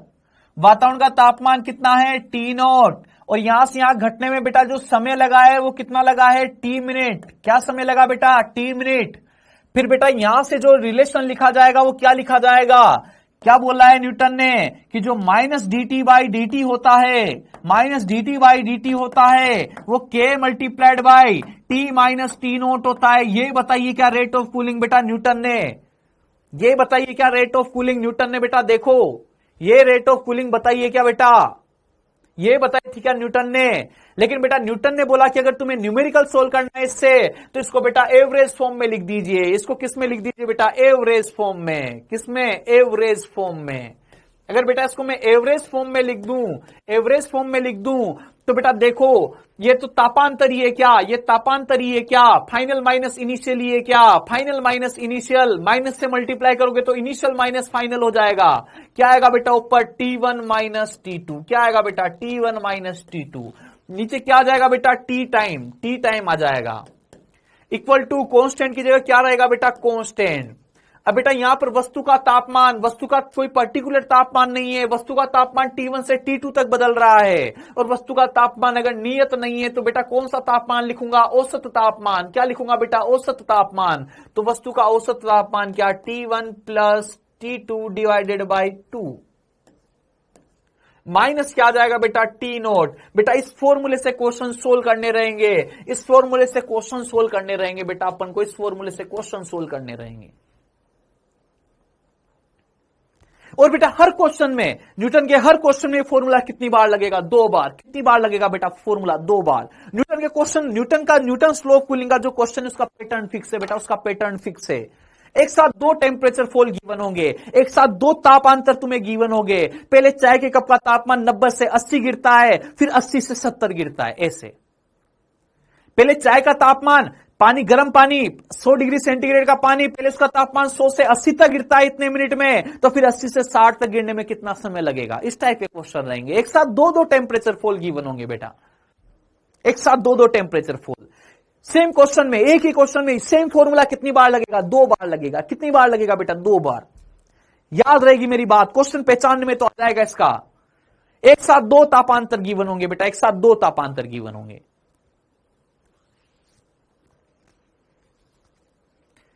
बोलो भाया।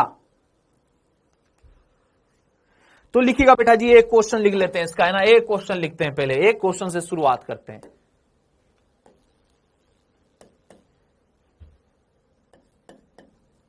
एक वस्तु का ताप 10 मिनट में 90 डिग्री सेंटीग्रेड से 80 डिग्री सेंटीग्रेड हो जाता है।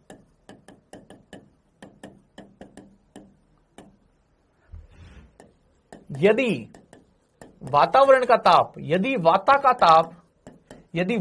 ताप 25 डिग्री सेंटीग्रेड है, तो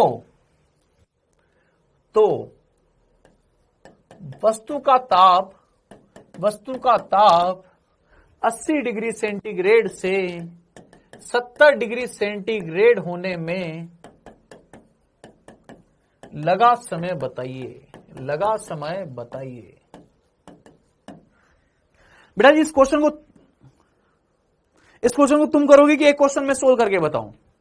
इस क्वेश्चन को तुम करना चाह रहे हो कि मैं सोल्व करके बताऊं इस वाले क्वेश्चन को?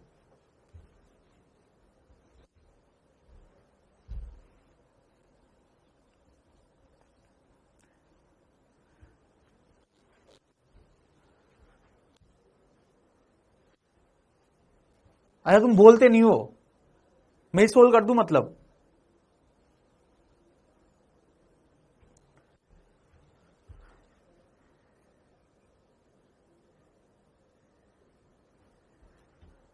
हाँ पहले में T1 90 होगा, T2 80 होगा पहले वाले में, बिल्कुल सही बात है, लेकिन फटाफट लिख के सोल्व करो।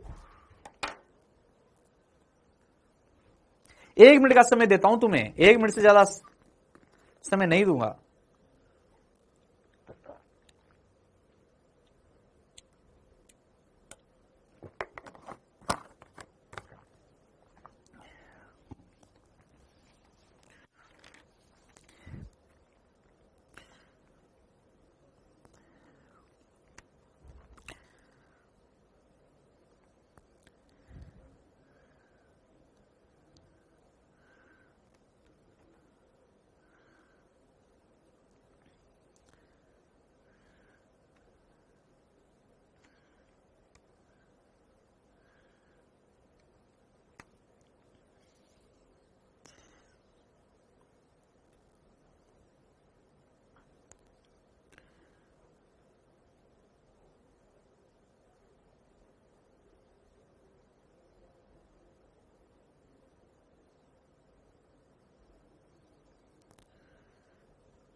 के की वैल्यू नहीं है बेटा, के की वैल्यू तो गायब करनी है इक्वेशन 1 में से, के की वैल्यू उठा के दूसरे में पुट करनी है, के को तो एलिमिनेट करना है, के को तो एलिमिनेट करना है, के को तो हटाना है बेटा, के को तो हटाना है।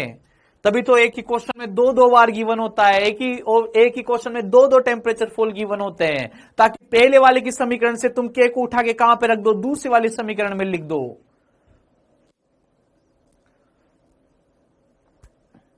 का जवाब दे रहे हो बच्चा, का जवाब दे रहे हो?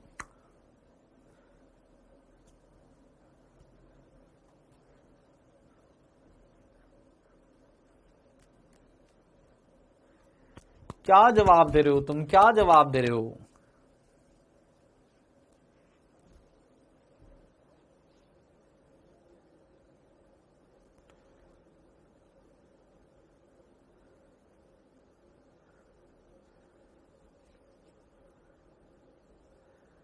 सत्रह मिनट 20 मिनट, this no no no no no no no.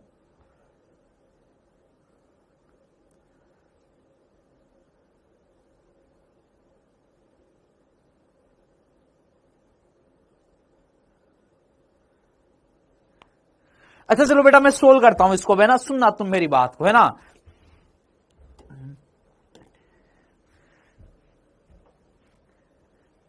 सुनिएगा बेटा जी बात को, है ना। सबसे पहले टेम्परेचर फॉल जहां से जहां तक के लिए लिख रहे हो वो लिखिए, क्लियर है ना। देखो फर्स्ट टेम्परेचर फॉल कहां से कहां तक है बताओ, 90 से लेकर कहां तक है बेटा, 80 तक। फिर इसके साइड में समय लिखो बेटा, यहां का समय लिखो, कितना समय लग रहा है बेटा, 10 मिनट। कितना समय लग रहा है बेटा, 10 मिनट। और बेटा जो वातावरण का तापमान दिया गया है वो कितना दिया गया है बेटा, 25 डिग्री सेंटीग्रेड। टी नोट बराबर कितना है बेटा, 25 डिग्री सेंटीग्रेड। बताओ यही कहानी है क्या फर्स्ट वाले की?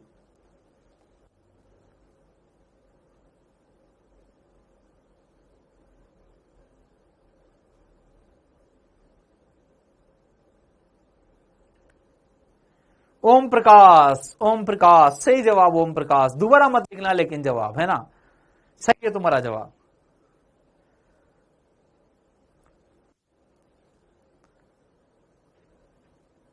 फिर लिख दिया, देखो मना कर ही रहा था कि मत लिखना, लिख दिया, लेकिन फिर भी सबको बता दो कि वही आंसर है। ठीक है सुनो बात को, पहला वाला टेम्परेचर फॉल, पहला वाला टेम्परेचर फॉल, पहले बेटा इससे प्रोसेस लिखना क्लियर कि पहला वाला टेम्परेचर फॉल कहां से कहां तक बोला, 90 से लेकर 80 तक। ये भी वस्तु का ताप है, ये भी वस्तु का ताप है, ये वस्तु का प्रारंभिक ताप है, ये वस्तु का अंतिम ताप है, ये वस्तु का प्रारंभिक ताप है, ये वस्तु का अंतिम ताप है। सुनना बेटा, है ना, लिख रहा हूं, कैसे लिखोगे, T1 माइनस T2 वस्तु का प्रारंभिक ताप माइनस वस्तु का अंतिम ताप, dt वस्तु का तापांतर आता है, वस्तु का कितना आएगा बेटा, 90 माइनस 80 अपोन में बेटा समय आता है, कितना लिखोगे, 10। इस तरफ क्या आता है बेटा, के आता है, के बाद में बेटा यहां पर वस्तु का ताप आता था, वस्तु का ताप T1 plus T2 divided by 2, वस्तु का औसत ताप, वस्तु का औसत ताप कितना हो जाएगा बेटा, 85 हो जाएगा, क्या बोलो 85, वस्तु का औसत ताप बताओ कितना हो जाएगा, 85 हो जाएगा। T1 plus T2 divided by 2, ये लिखा था क्या भाई फॉर्मूला, याद तो आ रहा है क्या तुम्हें? देखो T1 plus T2 divided by 2, ये T1 T2 वस्तु के प्रारंभिक और अंतिम ताप है, वस्तु का प्रारंभिक और अंतिम ताप, वस्तु का प्रारंभिक माइनस अंतिम ताप।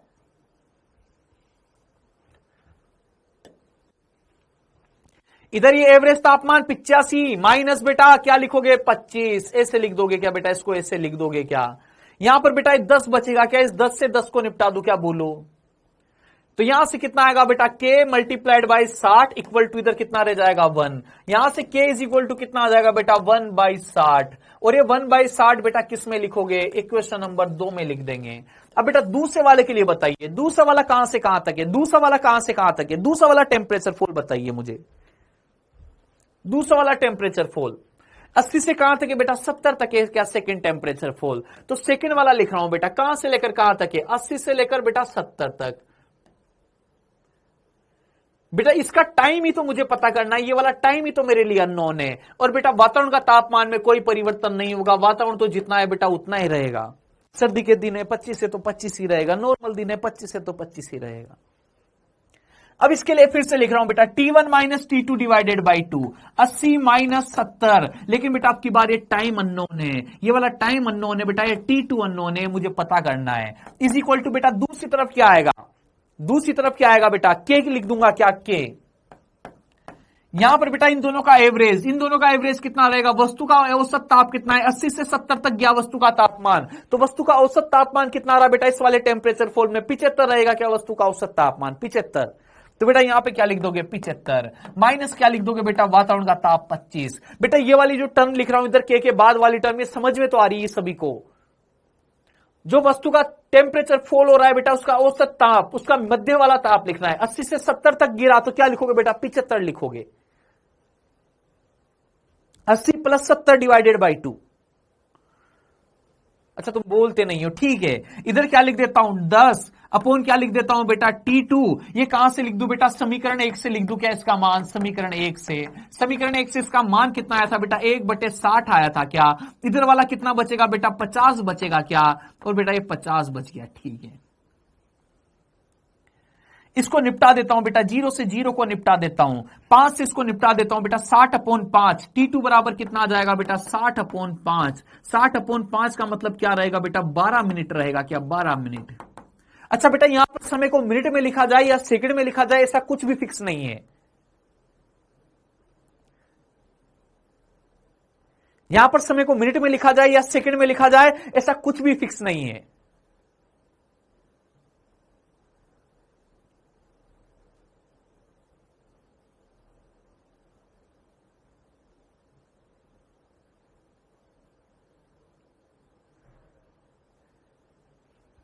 लेकिन बेटा याद रखना है ना, लेकिन पहले वाले में अगर समय को तुमने मिनट में लिखा है तो दूसरे वाले का समय भी किस में आएगा, मिनट में आएगा।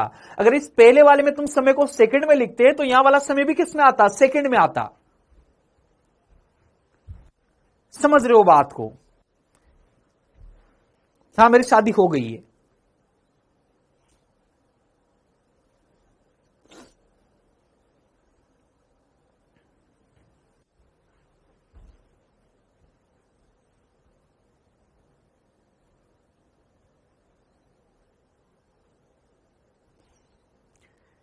ठीक है, अब आगे वाला क्वेश्चन तुम करोगे, तुम्हें ऐसा लग रहा है अब तो कर दोगे तुम क्वेश्चन।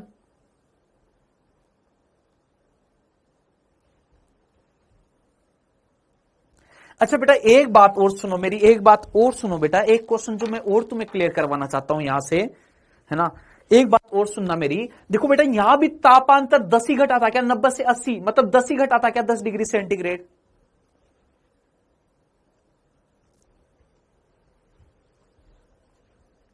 बेटा इस वाले में तापांतर 10 ही हुआ था क्या, यहां भी बेटा तापमान कितना घटा, 10 ही घटा है, 80 से 70 ही हुआ है। 60/5 कैसे आया बेटा? इस 6 को इधर गुणा कर दोगे 60 हो जाएगा, 6 को गुणा कर दो 60 हो जाएगा, 6 को इधर गुणा कर दो 60 हो जाएगा, 5 को अपोन में भेज दो, T2 को दूसरी तरफ भेज दो, है ना। अब बेटा सुनना, देखो पहले वाले में 90 से 80 घटा, दूसरे वाले में 80 से 70 घटा, दोनों बार तापमान 10-10 ही घट रहा है, लेकिन बेटा पहले वाले में कितना टाइम लगा? बेटा पहले वाले में कितना टाइम लगा? 10 मिनट। और दूसरे वाले में कितना टाइम लग रहा है? 12 मिनट। पहले वाले में कितना टाइम लगा? 10 मिनट। दूसरे वाले में कितना टाइम लगा? 12 मिनट। पहले भी 10 डिग्री सेंटीग्रेड घटा, पहले तो 10 डिग्री सेंटीग्रेड घटने में केवल 10 मिनट, बाद में 10 डिग्री सेंटीग्रेड घटने में 12 मिनट। ज्यादा टाइम लग रहा है, क्या हो गया? ऐसा क्या हो गया? क्यों लग रहा है ज्यादा टाइम?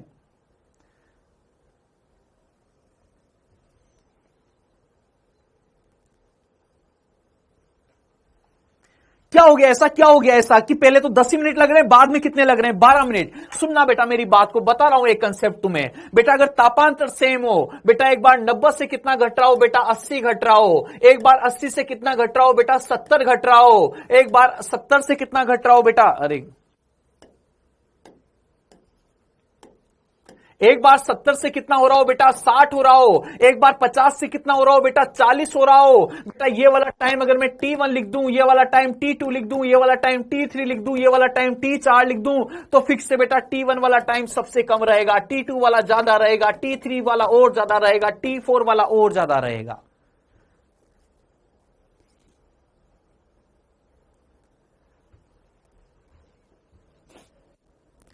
देखिए बेटा जी, अगर तापांतर सेम होता है, यहां भी 10 का, यहां भी 10 का, यहां भी 10 का, यहां भी 10 का, तो बेटा अगर ऐसे सब जगह तापांतर सेम है, तापांतर सेम है, तापांतर सेम है, तो समान तापांतर के लिए जो समय अंतराल होता है वो सबसे ज्यादा किसके लिए रहेगा? बेटा जब वातावरण के सबसे ज्यादा नजदीक आ जाएंगे तो उस वाले में समय अंतराल सबसे ज्यादा लगता है। वातावरण के नजदीक वाले में समय अंतराल सबसे ज्यादा लगता है। सुनना कैसे बेटा, सुनना कैसे? मैंने बोला बेटा rate of cooling is equal to क्या बेटा? डायरेक्टली प्रोपोर्शनल टू क्या? T minus t nought. Rate of cooling क्या बेटा? T minus t nought. बेटा धीरे धीरे वस्तु का तापमान घटता जा रहा है, बेटा वस्तु का तापमान घटता जाएगा तो ये T क्या होता जा रहा है? घटता जाएगा। बेटा T घटेगा, T घटने से क्या होगा बेटा? T माइनस टी नोट भी क्या होगा? घटेगा। और T माइनस टी नोट घटेगा तो इनसे क्या होगा बेटा? आरसी भी क्या होगी? घटेगी। आरसी घटेगी मतलब शीतलन की दर कम हो गई। बेटा शीतलन की दर क्या हो गई? कम हो गई। शीतलन की दर कम हो गई, कूलिंग रेट कम हो गई, ठंडा करने की रेट कम हो गई। इसका मतलब ठंडा होने में समय क्या लगेगा? ज्यादा लगेगा। पहले कूलिंग रेट ज्यादा है, स्टार्टिंग में कूलिंग रेट ज्यादा है। जितना ज्यादा वातावरण और वस्तु का मध्य जितना ज्यादा तापांतर है, उतनी ज्यादा तेजी से ठंडा होता है, उतनी ज्यादा कूलिंग रेट होती है।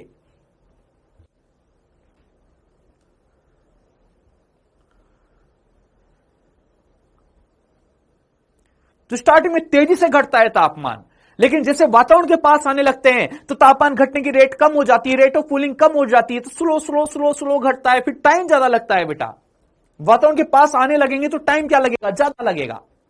सेम टेम्परेचर फॉल में ज्यादा टाइम लगेगा। समझो क्या बेटा मेरी बात को? समझो क्या? तुम समझो क्या मेरी बात को? बताओ मुझे।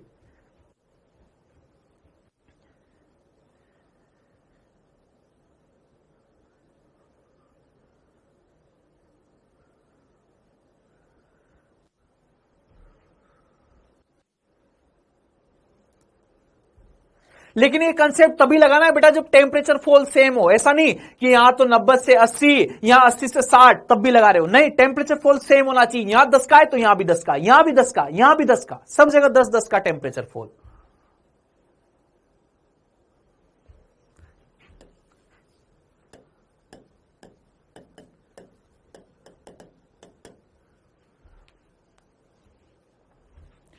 एक क्वेश्चन करो चलो अब।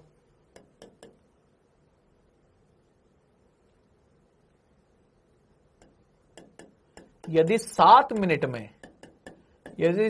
मिनट में वस्तु का ताप 60 डिग्री सेंटीग्रेड से 40 डिग्री सेंटीग्रेड हो जाता है।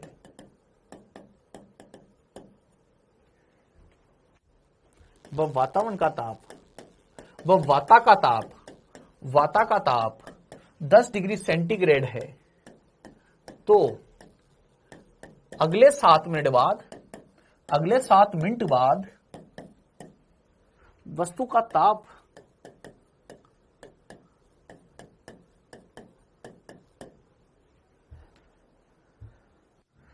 तो अगले 7 मिनट बाद वस्तु का ताप बताइए। अगले 7 मिनट बाद वस्तु का ताप बताइए।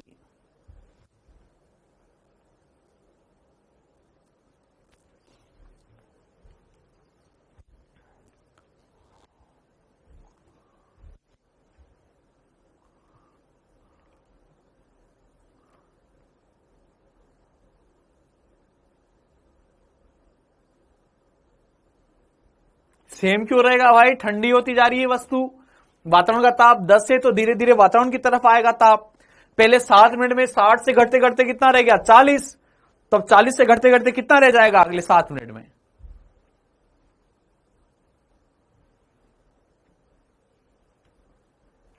तो मैं सोल्व करता हूं बेटा जी ना, टाइम की कमी के कारण मैं तुम्हें समय नहीं दे पा रहा हूं, मैं खुद ही सोल्व कर रहा हूं। सुनिएगा बेटा जी, पहले देखो 60 से कहां जाएगा बेटा? 40 पे। पहले 60 से कहां पे जाएगा बेटा? 40 पे, है ना। समय कितना दिया है बेटा? 7 मिनट। और वातावरण का ताप कितना दिया है? टी नोट बराबर कितना है बेटा? 10 डिग्री सेंटीग्रेड। यह फर्स्ट प्रोसेस है, फर्स्ट टेम्परेचर फॉल है। हाँ, तुम लोग भी करते जाइए, मैं भी करता जा रहा हूं। जहां पे दिक्कत हो मेरा टीप लेना तुम लोग, है ना। बताओ T1 माइनस T2 करोगे 60 माइनस 40 डिवाइडेड बाय कितना कर दोगे? 7। यहां पे क्या लिखोगे? K। और यहां पर कितना लिखोगे? इसका औसत ताप 50। चलो एक बार ये औसत ताप भी लिख देता हूं, वरना बहुतों को औसत ताप में दिक्कत रहेगी। 60 प्लस 40 डिवाइडेड बाई 2 माइनस 10 कितना आएगा बेटा? 20/7। इस तरफ क्या रहेगा बेटा? K। और यहां पर कितना आ जाएगा? 50 माइनस 10 कितना हो जाएगा? 40 हो जाएगा बेटा। इससे इसको निपटा देता हूं 2 टाइम्स। 2 इधर जाएगा तो K इज इक्वल टू कितना आ जाएगा बेटा? 1/14 आ जाएगा। इक्वेशन नंबर 1 हो गई। देखिए बेटा जी, पहले वाले से K का ये मान यहां तक सबके आ चुका है क्या? देखो यहां तक सबके आ चुका है क्या? K is equal to 1/14। K is equal to 1/14 आ चुका है क्या बेटा सभी के? K is equal to 1/14।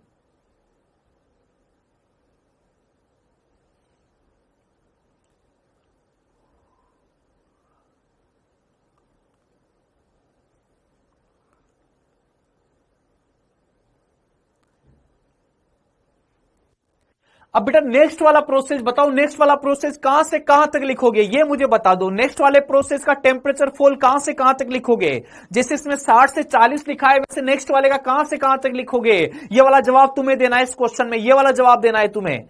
पहला वाला टेम्परेचर फॉल 60 से 40 लिखा, दूसरा वाला टेम्परेचर फॉल कहां से कहां तक लिखोगे? कहां से कहां तक लिखोगे बेटा? कहां से कहां तक लिखोगे नेक्स्ट वाला? नेक्स्ट वाला टेम्परेचर फॉल बताओ बेटा। फर्स्ट प्रोसेस 60 से 40 लिखा है मैंने, फर्स्ट प्रोसेस में 60 से 40, तो नेक्स्ट वाले में बताओ कहां से कहां लिखोगे?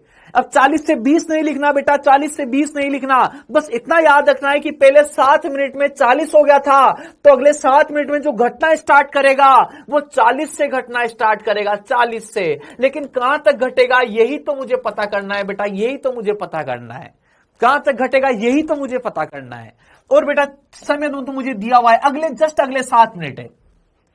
पहले 7 मिनट में 60 से कहां गया? 40। अब अगले 7 मिनट में 40 से तो घटना स्टार्ट करेगा बेटा।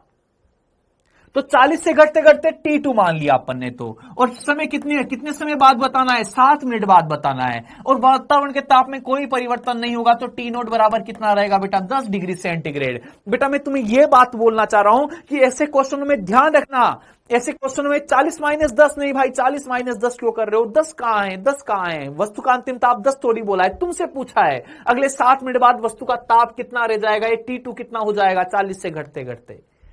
बस इतना ध्यान रखना बेटा। जैसे वो बोले ना अगले 7 मिनट, अगले 10 मिनट, अगले 15 मिनट, तो बेटा पहले वाले में जहां तक घटते घटते जहां तक रह गया था ना, नेक्स्ट वाले में वहीं से स्टार्ट करना कि वहां से घटना स्टार्ट होगा।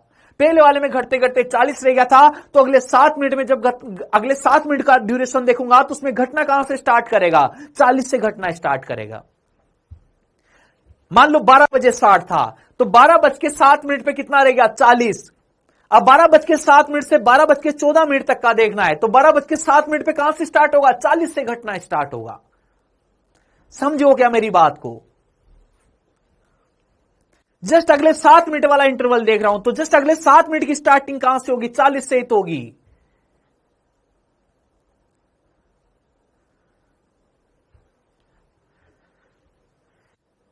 तो बेटा वस्तु का ताप तो अंतिम ताप तो तुमसे पूछा है। अब देखो इसमें क्या लिखोगे बेटा, 40 minus T2, 40 minus T2 upon में कितना बेटा 7। इस तरफ बेटा के की जगह डायरेक्ट लिख दूं क्या, के की जगह 1/14 लिख दूं क्या डायरेक्ट, के की जगह 1/14। इस तरफ क्या लिखोगे बेटा, 40 प्लस T2 डिवाइडेड बाई 2, और माइनस में कितना लिखोगे बेटा 10 लिख दोगे क्या। देखो यहां तक ये जो इक्वेशन लिखी है सेकंड नंबर वाली, ये सही है क्या बेटा, ये सेकंड नंबर वाली इक्वेशन सही है क्या, ये देख के बताओ। इसमें कहीं किसी को कोई लोचा तो नहीं दिख रहा है, कोई लोचा तो नहीं दिख रहा है इस वाली।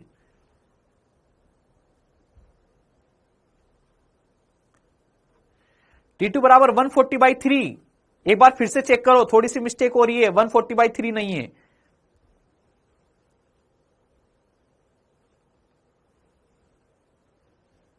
वन 140 अपोन में कुछ और है बेटा, अपोन में कुछ और है, 3 नहीं आएगा। अच्छा बोलो बेटा, अब निपटाऊं इनको, निपटाऊं। देखो 7 से इसको निपटा दूं क्या 2 टाइम्स, इधर कितना बचेगा 40 माइनस T2 बराबर, इधर तो आगे तो 1/2, और अंदर ब्रैकेट में भी बेटा 2 एलसीएम ले देता हूं मैं, 2 एलसीएम, तो कितना आएगा 40 प्लस T2 माइनस 20, ऐसे आ जाएगा क्या बोलो, 40 प्लस T2 माइनस 20। अब बेटा 4 को तो इधर गुणा कर देता हूं, ये नीचे वाले तो टोटल 4 हो गए, वज्र गुणा कर देता हूं, वज्र गुणा 4 को बेटा इधर गुणा करूंगा तो कितना आएगा 160 minus 4 T2, 160 minus 4 T2 is equal to, बेटा 4 को इधर गुणा कर दिया, 4 को 40 से भी गुणा कर दिया, T2 से भी गुणा कर दिया, इधर कितना बचेगा 40 माइनस 20, 20 बचेगा, प्लस बेटा T2 बचेगा। देखो 140/6 भी नहीं होगा बेटा, 140/5 आएगा। देखो अब यहां से इस T2 को उधर लेके जाऊंगा तो प्लस का T2 हो जाएगा, नहीं हो जाएगा, माइनस के 4 T2 को उधर ले जाऊंगा तो प्लस का 4 T2 कितना आएगा 5 T2, 5 T2 is equal to कितना आएगा 140। यहां से बेटा T2 बराबर कितना आ जाएगा, यहां से T2 बराबर कितना आ जाएगा, T2 बराबर कितना आएगा बेटा 28 डिग्री सेंटीग्रेड।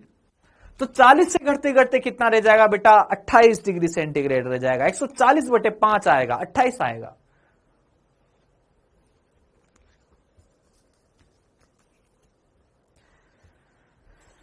बताओ बेटा जी, कोई दिक्कत वाली बात हो तो बताइए अब।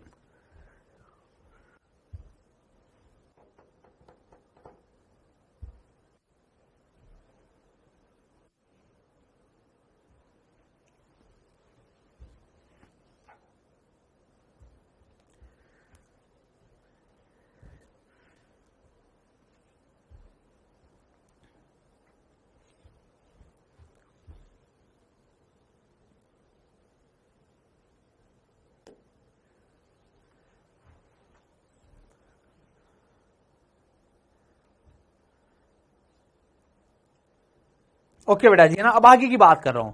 देखो बेटा, न्यूटन का जो फॉर्मूला है ना, न्यूटन का फॉर्मूला, न्यूटन ने फॉर्मूला कोई खुद से डिराइव नहीं किया, इसने स्टीफन बोल्ट्जमान का फॉर्मूला चुरा लिया। न्यूटन अच्छा मैथमेटिशियन था, अच्छा गणितज्ञ था, तो बेटा एक ही फॉर्मूले को घुमा फिरा के चेंज करता रहता था बेटा, है ना। एक ही फॉर्मूला जो था, स्टीफन बोल्ट्जमान ने जो फॉर्मूला दिया उसको घुमा फिरा के बेटा खुद के लिए नया फॉर्मूला बना दिया,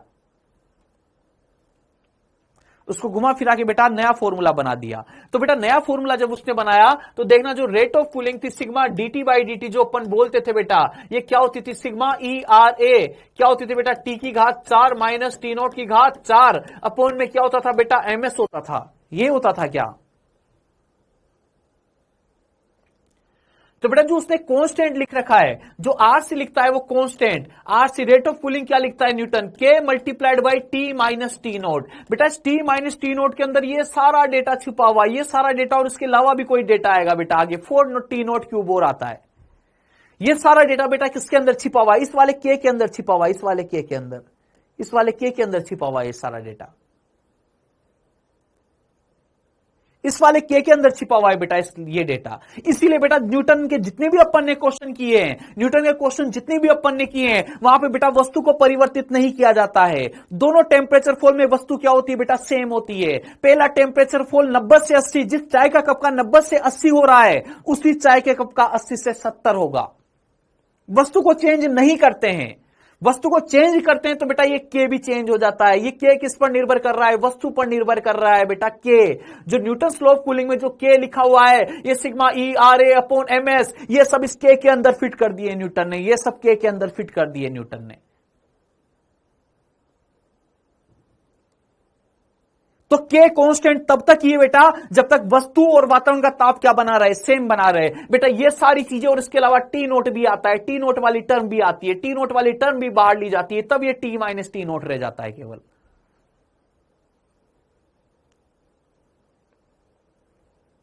तो बेटा के कांस्टेंट तब तक ही है जब तक वस्तु क्या बनी रहे, सेम बनी रहे। जिस चाय के कप का 90 से 80 हो रहा था, उसी चाय के कप का 80 से 70 होना चाहिए, तब जाके दोनों में के क्या रहेगा, सेम रहेगा। अगर मैं बोलूं चाय के कप का 90 से 80 हो रहा है और पानी के गिलास का 80 से 70 हो रहा है, तो बेटा के दोनों के लिए क्या है, अलग अलग है। अब के सेम नहीं है बेटा। इसीलिए न्यूटन के क्वेश्चन में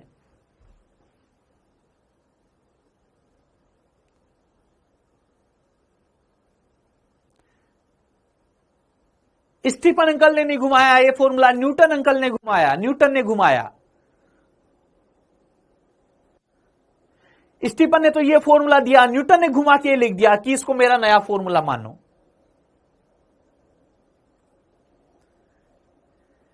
ठीक है बेटा जी, है ना। तो वस्तु, ये वस्तु का सारा डेटा सिग्मा ई आर ए मास स्पेसिफिक हीट, ये सब किसमें छिपे हुए हैं, इस के में छिपे हुए हैं। वस्तु को चेंज करोगे तो ये सब चीजें चेंज होगी, के की वैल्यू भी चेंज होगी। लेकिन वस्तु सेम है तो ये सब चीजें सेम रहेगी, के क्या रहेगा, कांस्टेंट रहेगा।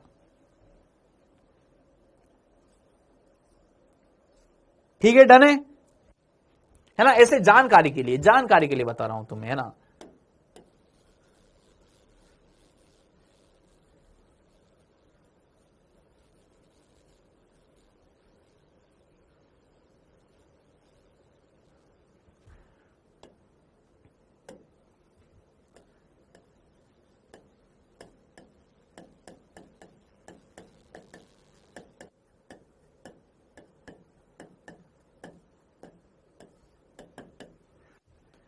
वीन का विस्थापन नियम, लास्ट नियम बेटा, वीन का विस्थापन नियम।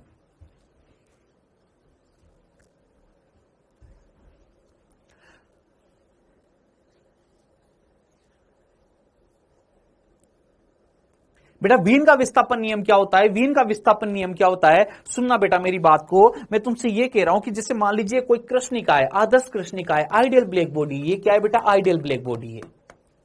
तो बेटा मैंने बोला कि आइडियल ब्लैक बॉडी क्या होती है, आदर्श कृष्णिका क्या होती है बेटा, जो कम तापमान पर सारी तरंग दैर्ध्य को अवशोषित करे।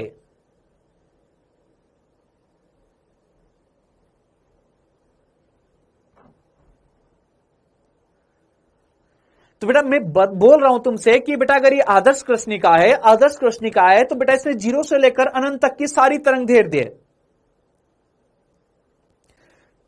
0 से लेकर अनंत तक की सारी तरंग दैर्ध्य बेटा इसने क्या करी होगी, अवशोषित करी होगी। तो बेटा जब उत्सर्जन का टाइम आएगा तो 0 से लेकर अनंत तक की सारी तरंग दैर्ध्य को उत्सर्जित भी करेगी। आदर्श कृष्णिका क्या होती है, 0 से अनंत तक की सारी तरंग दैर्ध्य को अवशोषित भी करे और 0 से अनंत तक की सारी तरंग दैर्ध्य को उत्सर्जित भी करे। उसको क्या बोला जाता है, आदर्श कृष्णिका बोला जाता है। अब बेटा मैंने बोला कि आदर्श कृष्णिका ये है, आदर्श कृष्णिका है तो 0 से अनंत तक की सारी तरंग दैर्ध्य को उत्सर्जित करेगी। लेकिन फिर भी बेटा एक तरंग दैर्ध्य ऐसी भी होती है, एक तरंग दैर्ध्य ऐसी होती है जो सर्वाधिक मात्रा में उत्सर्जित हो रही होगी, जो सर्वाधिक मात्रा में उत्सर्जित हो रही होगी। और वो कौन सी तरंग दैर्ध्य सर्वाधिक मात्रा में उत्सर्जित होती है बेटा, वो मान किस पर निर्भर करता है, वस्तु के तापमान पर निर्भर करता है। अगर आदर्श कृष्णिका का तापमान 500 केल्विन है तो बेटा उसके लिए वो तरंग दैर्ध्य फिक्स है जो सबसे ज्यादा मात्रा में उत्सर्जित होगी। अगर बेटा 1000 केल्विन है, आदर्श कृष्णिका का तापमान 1000 केल्विन है, तो 1000 केल्विन ताप वाली आदर्श कृष्णिका के लिए वो तरंग दैर्ध्य फिक्स है जो सर्वाधिक मात्रा में उत्सर्जित होगी। समझ रहे हो क्या बेटा तुम मेरी बात को। तो कौन सी तरंग दैर्ध्य सर्वाधिक मात्रा में उत्सर्जित होती है बेटा, वो आदर्श कृष्णिका के तापमान पर निर्भर करता है, केवल और केवल आदर्श कृष्णिका के तापमान पर निर्भर करता है। तो बेटा सर्वाधिक मात्रा में उत्सर्जित होने वाली तरंग दैर्ध्य जिसको लैम्डा मैक्सिमम लिखा जाएगा वो डायरेक्टली प्रोपोर्शनल टू क्या होती है बेटा 1/t होती है। क्या होती है बेटा? डायरेक्टली प्रोपोर्शनल टू 1/t होती है। यहां से बेटा अगर मैं लिखता हूं तो lambda maximum multiplied by t is equal to constant आता है बेटा, जिसको क्या बोला जाता है? वीन नियतांक। क्या बोला जाता है बेटा? वीन नियतांक। क्या बोला जाता है? वीन नियतांक, जिसका मान कितना होता है बेटा? 2.89 इंटू 10⁻³ मीटर केल्विन।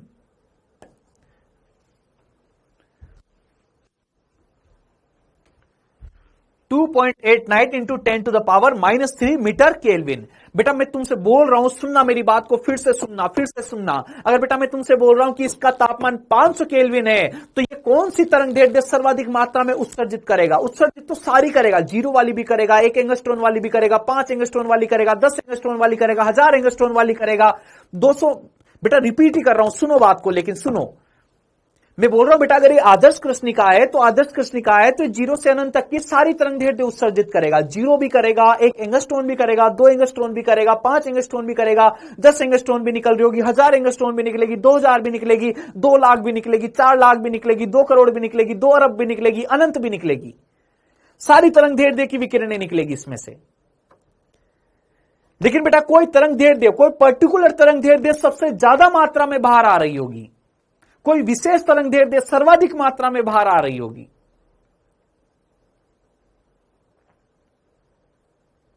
कोई विशेष तरंग दैर्ध्य सर्वाधिक मात्रा में बाहर आएगी। बेटा उस तरंग दैर्ध्य को क्या बोला जाता है? Lambda maximum. लैम्डा मैक्सिमम का मतलब अधिकतम तरंग दैर्ध्य नहीं है। लैम्डा मैक्सिमम का मतलब अधिकतम तरंग दैर्ध्य नहीं है। लैम्डा मैक्सिमम को अगर मैं अधिकतम तरंग दैर्ध्य बोल रहा हूं तो मेरी सबसे बड़ी गलती है। वीन के विस्थापन नियम में लैम्डा मैक्सिमम अधिकतम तरंग दैर्ध्य नहीं है। तो फिर लैम्डा मैक्सिमम क्या है? तो फिर लैम्डा मैक्सिमम क्या है बेटा? लैम्डा मैक्सिमम क्या है? सुनना मेरी बात को। लैम्डा मैक्सिमम वह तरंग दैर्ध्य है जिसकी तीव्रता अधिकतम होगी, जो सर्वाधिक मात्रा में उत्सर्जित होगी, जिसके थ्रू मिलने वाली विकिरण सबसे ज्यादा रहेगी, जिसके थ्रू उत्सर्जित होने वाली उष्मा सबसे ज्यादा रहेगी।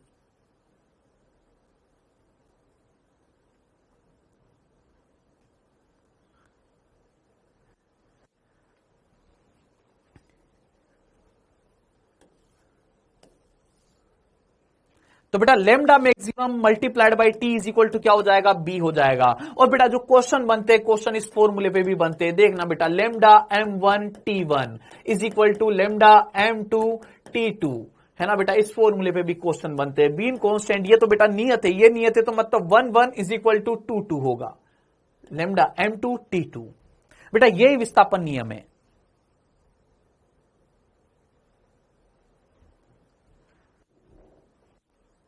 बेटा लैम्डा मैक्सिमम का मतलब, लैम्डा मैक्सिमम को अगर कोई ऐसे बोल रहा है अधिकतम तरंग दैर्ध्य तो वो बोलना ही गलत है।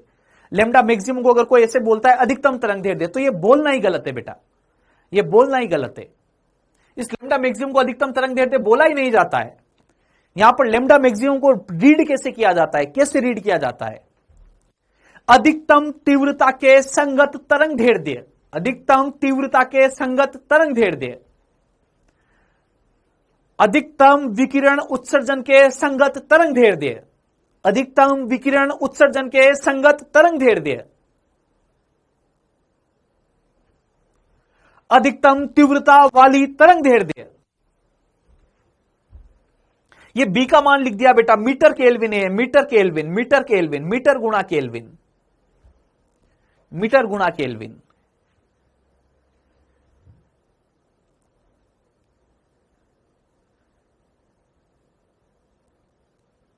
इसके हिसाब से बेटा, इसके हिसाब से ना, एक तो तारे का रंग, सबसे पहले इसके हिसाब से क्या बताया जाता है बेटा? तारे का रंग, तारे का रंग,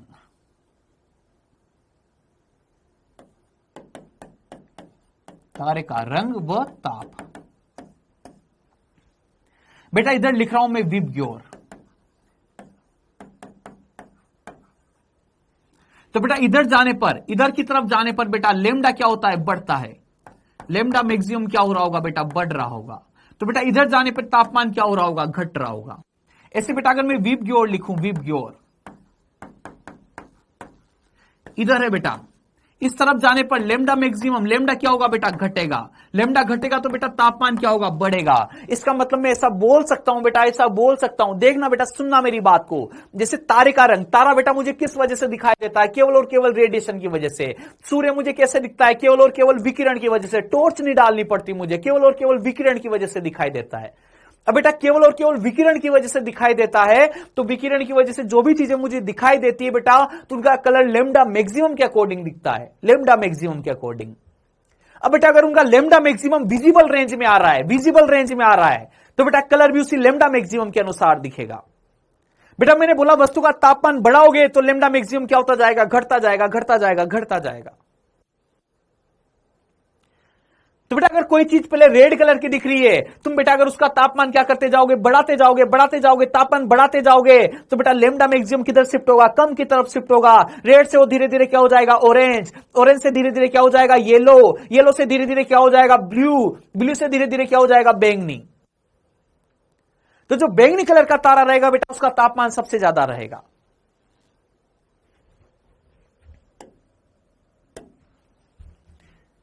इसका मतलब यहां पे सार लिख रहा हूं बेटा, इसका सार लिख रहा हूं, है ना, T V greater than T I greater than T B greater than T R. लाल रंग का तापमान क्या रहेगा, सबसे कम।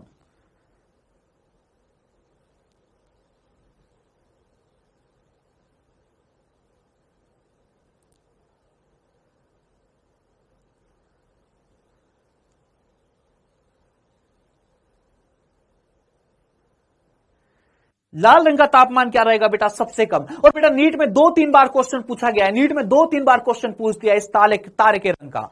अभी फिलहाल के सालों में नहीं पूछा, 2-4 सालों में, लेकिन उसके पहले 2-3 बार पूछा हुआ है कि 2 तारे दिखाई दे रहे हैं, एक रेड है, एक ब्लू है, एक ऑरेंज है, एक येलो है, किसका तापमान सबसे ज्यादा रहेगा। इसके हिसाब से बताना है बेटा किसका तापमान सबसे ज्यादा रहेगा।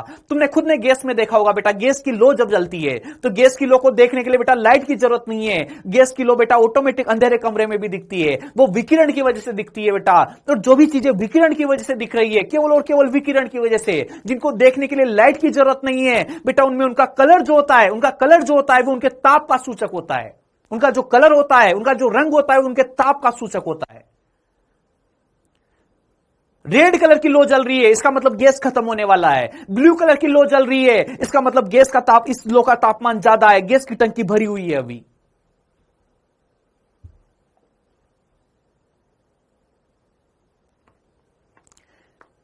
लेकिन नॉर्मल दीवार पे तुमने कलर करवा दिया, एक तरफ नीला एक तरफ लाल, दीवार पे कलर करवा दिया, एक तरफ नीला एक तरफ लाल, तो बताओ नीले कलर का तापमान ज्यादा है क्या। यहां पर ऐसा नहीं है, ये चीजें परावर्तन की वजह से दिख रही है। जो चीजें केवल विकिरण की वजह से दिखती हो उनमें बात की जाती है बेटा, जो चीजें केवल विकिरण की वजह से दिखती हो उनमें बात की जाती है बेटा। बेटा डायमंड वगैरह की बात अभी मैं एक्स्ट्रा चीजों पे जा ही नहीं पा रहा हूं, अभी केवल सिलेबस की बात कर रहा हूं बेटा, सिलेबस में जो चीजें उनकी बात कर रहा हूं बेटा, है ना, केवल उनकी बात करूंगा अभी।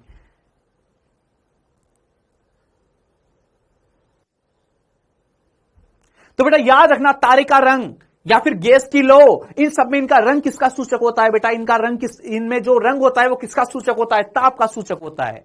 जो भी चीजें केवल विकिरण से दिखती है, जो भी चीजें केवल विकिरण से दिखती है, केवल विकिरण के कारण दिखाई दे रही है, तो बेटा उनमें जो उनका रंग होता है वो उनके तापमान का सूचक होता है। अलग अलग रंग का तापमान भी क्या होगा, अलग अलग होगा। ठीक है बेटा जी, डन। यहां तक कोई लोचे वाली बात तो नहीं है।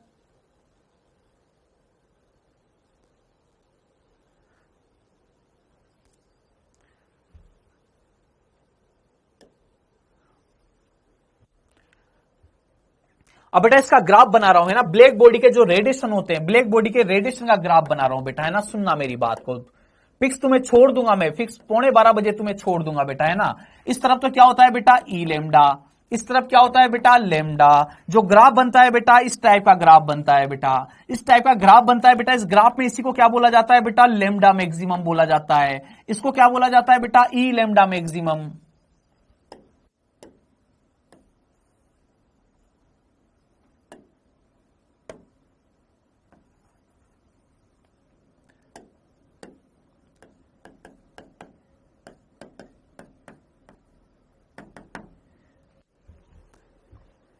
तो बेटा इस ग्राफ के लिए याद रखना, इस ग्राफ के लिए मैं तुम्हें तीन चीजें बता रहा हूं, है ना। लेमडा मैक्सिमम, लेमडा मैक्सिमम देखो तुम्हें क्लियर पता लग रहा है। इधर की तरफ तीव्रता है बेटा, तीव्रता, तीव्रता, तीव्रता का मतलब बताया था मैंने तुम्हें, तीव्रता का मतलब बताया था कि रेडिएशन कितनी पास पास है, रेडिएशन कितनी पास पास है, जितनी ज्यादा पास पास होती है उतनी ज्यादा तीव्रता।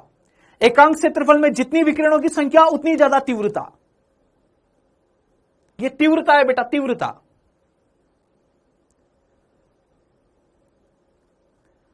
तो बेटा सबसे ज्यादा तीव्रता देखो इस वाली तरंग दैर्ध्य की, जीरो तरंग दैर्ध्य की तीव्रता भी कितनी है, जीरो। बेटा ये लेमडा मैक्सिमम, लेमडा मैक्सिमम का मतलब ये अधिकतम तरंग दैर्ध्य नहीं है। अगर लेमडा मैक्सिमम का मतलब अधिकतम तरंग दैर्ध्य होता तो लेमडा मैक्सिमम ये वाला पॉइंट होता, ये वाला पॉइंट, ये वाला, ये वाला, ये वाला, ये वाला होता लेमडा मैक्सिमम। लेकिन यहां पर लेमडा मैक्सिमम का मतलब अधिकतम तरंग दैर्ध्य नहीं होता। यहां पर लेमडा मैक्सिमम का मतलब क्या होता है, वो तरंग दैर्ध्य जिसकी तीव्रता क्या है, अधिकतम है, जिसका नंबर ऑफ रेडिएशन सबसे ज्यादा है। इसके नंबर ऑफ रेडिएशन सबसे ज्यादा है, मैक्सिमम वैल्यू इसी की तीव्रता की है, ये सबसे ज्यादा अमाउंट में बाहर आ रही होगी। अगर मैं बोलूं किसी ब्लैक बॉडी के लिए लेमडा मैक्सिमम 500 एंगस्ट्रॉन है, इसका मतलब उस वस्तु में से 500 एंगस्ट्रॉन सबसे ज्यादा अमाउंट में बाहर निकल रहा है। तो बेटा यहां से तीन चीजें पूछी जाती है बेटा। एक तो क्या पूछा जाता है, lambda maximum, lambda maximum directly proportional to क्या होता है, 1/t। जो फॉर्मूला अभी बीन में पढ़ा था अपन ने, बीन के विस्थापन नियम में, ये क्या बनेगा बेटा, T2 बाई क्या बनेगा, T1, है ना बेटा। फर्स्ट चीज तो ये। सेकेंड चीज बेटा इसका क्षेत्रफल, क्षेत्रफल जो होता है बेटा, इसका जो एरिया होता है वो एरिया किसको बताता है बेटा, कुल तीव्रता को बताता है। कुल तीव्रता किसको बताता है बेटा, कुल तीव्रता को। और कुल तीव्रता क्या होती है बेटा, energy per unit time per unit area, ये होती क्या तीव्रता, energy per unit time per unit area. और बेटा energy per unit time per unit area, बेटा स्टीफन बोल्ट्जमान से जानते हो क्या, dQ/dt का फॉर्मूला क्या होता है, सिग्मा ए टी की घात 4, सिग्मा ए टी की घात 4, सिग्मा ए टी की घात 4।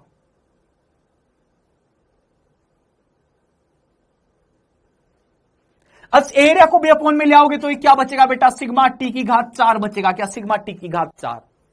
तो बेटा अगर कभी तुम्हें A1/A2 पता करना हो, A1/A2 पता करना हो, तो बेटा T1/T2 की होल घात कितनी रहेगी बेटा, 4 रहेगी। T1/T2 की होल घात कितनी रहेगी, 4 रहेगी। अगर वो तुम्हें दो ग्राफ बना के दे कि किसी आदर्श कृष्णिका के लिए तापमान, एक तो 500 केल्विन पे बना हुआ है ग्राफ, एक 1000 केल्विन पे ग्राफ बना हुआ है, तुमसे बोले दोनों ग्राफ का क्षेत्रफल का अनुपात बताओ, दो ग्राफ बना के दे रखे हैं, एक 500 केल्विन का, एक 1000 केल्विन का।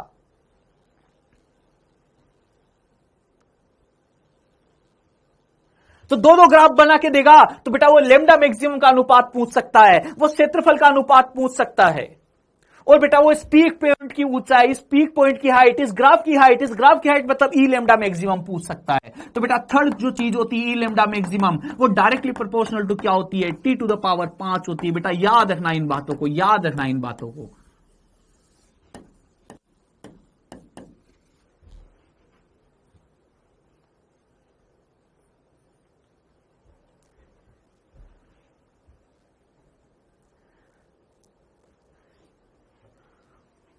डन बेटा जी, कोई लोचे वाली बात तो नहीं है।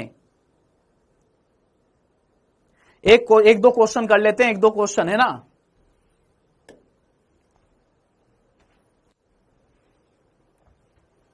तो देखिएगा बेटा जी, एक बार इस टाइप का क्वेश्चन पूछा गया है नीट में, है ना, इस टाइप का क्वेश्चन नीट में पूछा गया है, इस टाइप का क्वेश्चन बेटा। ये बीन डिस्प्लेसमेंट नियम का, बीन डिस्प्लेसमेंट का क्वेश्चन जो नीट में पूछा गया है, उस टाइप के क्वेश्चन करवा रहा हूं, उस टाइप का क्वेश्चन है ना। इसकी तरह का होगा, एग्जैक्ट डेटा नहीं है, डेटा एग्जैक्ट सेम नहीं है, लेकिन क्वेश्चन इसी टाइप का था। यदि 2000 केल्विन पर अधिकतम तीव्रता के संगत तरंग दैर्ध्य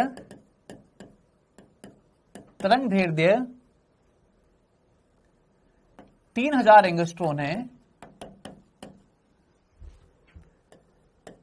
तो 3000 केल्विन ताप पर अधिकतम तीव्रता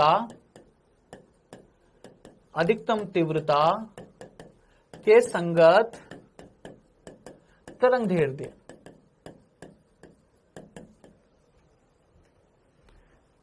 सिंपल सा क्वेश्चन बेटा, lambda m1 t1 is equal to lambda m2 t2।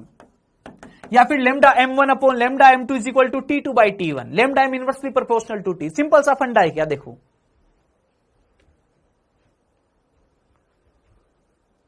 Lambda m1 बोलो कितना है, लेमडा m1 बोलो कितना है 3000 एंगस्ट्रॉन, T1 बोलो कितना है 2000 केल्विन, लेमडा m2 पता करना है, T2 बोलो 3000 केल्विन,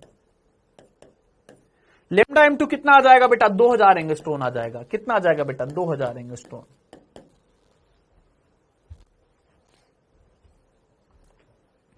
है ना बेटा जी? तो बहुत सिंपल सी चीज है, पर याद आना चाहिए दिमाग में ना कि lambda m1 T1 is equal to lambda m2 T2 होता है।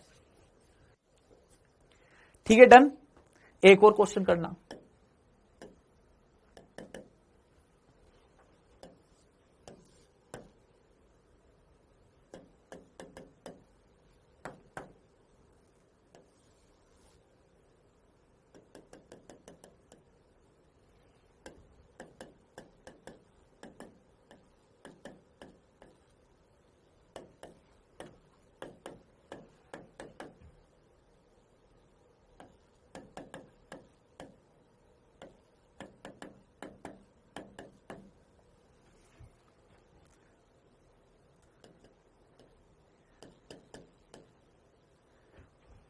ये वाला क्वेश्चन करना है बेटा तुम्हें।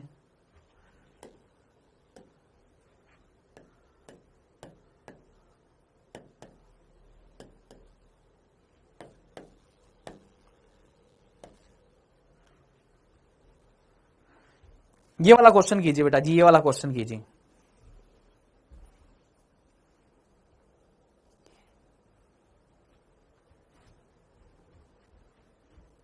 ये ग्राफ से उसने किसकी वैल्यू दी है? इस ग्राफ से उसने किसकी वैल्यू दी है मुझे बताओ पहले। इस ग्राफ से उसने किसकी वैल्यू दी है तुम लोगों को? इस ग्राफ से वैल्यू किसकी दी है? क्वेश्चन क्या है? यदि b बराबर 3 गुणा 10 की घात -3 मीटर केल्विन हो तो वस्तु या आदर्श कृष्णिका का ताप बताइए। ग्राफ दे रखा है तुम्हें। इस ग्राफ से क्या बेटा, इस ग्राफ से बेटा क्या तुम्हें लेमडा मैक्सिमम बताना चाह रहा है क्या? देखो लेमडा मैक्सिमम कितना होगा, लेमडा मैक्सिमम बताना चाह रहा है क्या इस ग्राफ से? इस ग्राफ में क्या तुम डेटा देख के बता सकते हो क्या कि लेमडा मैक्सिमम कौन सा मान है? और बेटा अगर लेमडा मैक्सिमम तुम्हारे पास है, बी तुम्हारे पास है, तो वीन का विस्थापन नियम लेमडा मैक्सिमम गुणा टी बराबर बी। तीन ही तो चीजें हैं, तीन में से दो तुम्हारे पास हो गई, तो एक पता कर लोगे क्या? बेटा इस ग्राफ से लेमडा मैक्सिमम पता लग रहा है क्या? लेमडा मैक्सिमम पता लग रहा है क्या इस ग्राफ से? देखो लेमडा मैक्सिमम 1.5 है क्या बेटा? 1.5 है क्या लेमडा मैक्सिमम? लेमडा मैक्सिमम है, बी है, तो टी आ जाएगा क्या? लेमडा मैक्सिमम टी बराबर बी अपॉन लेमडा मैक्सिमम हो जाएगा क्या? सोल्व कर दूं क्या बेटा जी? सोल्व कर दूं क्या? टी बराबर क्या हो जाएगा बेटा? B upon lambda maximum. लेकिन देखो बेटा मेरी बात को ध्यान से सुनना, यहां पर जो गलती होती है वो बता रहा हूं। यहां पर बेटा 3 गुणा 10 की घात -3 बेटा ये मीटर है, मीटर केल्विन। क्या है बेटा? ये मीटर केल्विन है। तो बेटा जो तुम लेमडा मैक्सिमम लिखोगे वो भी मीटर में ही होनी चाहिए, वो भी मीटर में ही होनी चाहिए।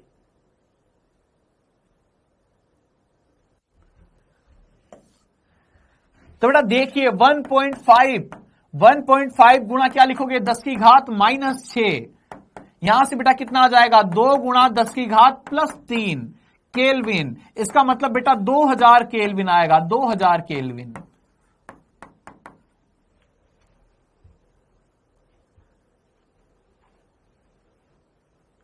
अच्छा मैंने ज्यादा ऊपर लिख दिया क्या क्वेश्चन?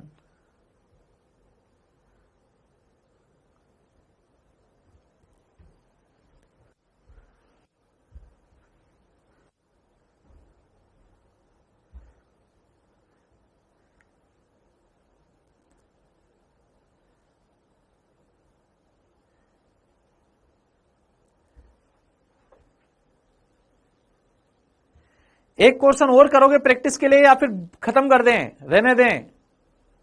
कल इसको नहीं पढ़ाऊंगा, कल नया चैप्टर स्टार्ट होगा। एक क्वेश्चन और करना चाह रहे हो तो बताओ।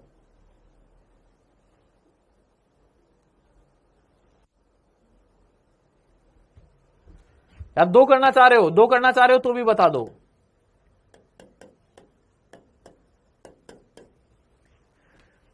नीट में पूछा गया क्वेश्चन है, नीट में पूछा गया क्वेश्चन है, नीट में पूछा गया क्वेश्चन है ना। सुनना मेरी बात को, तुमसे बोला जा रहा है बेटा एक आईबीबी का ताप, एक आईबीबी का ताप 5760 है, एक आईबीबी का ताप 5760 केल्विन है, एक आईबीबी का ताप 5760 केल्विन है। यदि इसके लिए यदि बी बराबर 2.88 गुणा 10 की घात 6 नैनोमीटर केल्विन है, वह 250 नैनोमीटर के संगत ऊर्जा U1, 500 नैनोमीटर के संगत ऊर्जा U2, वह 1000 नैनोमीटर के संगत ऊर्जा U3 है। तो फर्स्ट ऑप्शन दिया हुआ है U1 बराबर 0, सेकेंड ऑप्शन U3 बराबर 0, थर्ड ऑप्शन बेटा U1 ग्रेटर देन U2 और बेटा फोर्थ ऑप्शन क्या दिया हुआ है U2 ग्रेटर देन U3। ये क्वेश्चन है बेटा जी, देखिएगा है ना। इस क्वेश्चन को मैं कर रहा हूं सोल, है ना, तुम गौर फरमाना केवल, है ना। अब बेटा यहां पर 2-3 तुम्हें वस्तु एक ही दे रखी है, देखो एक ही वस्तु है, एक आईबीबी का ताप 5760, एक वस्तु भी दे रखी है, उसका ताप भी दे रखा है।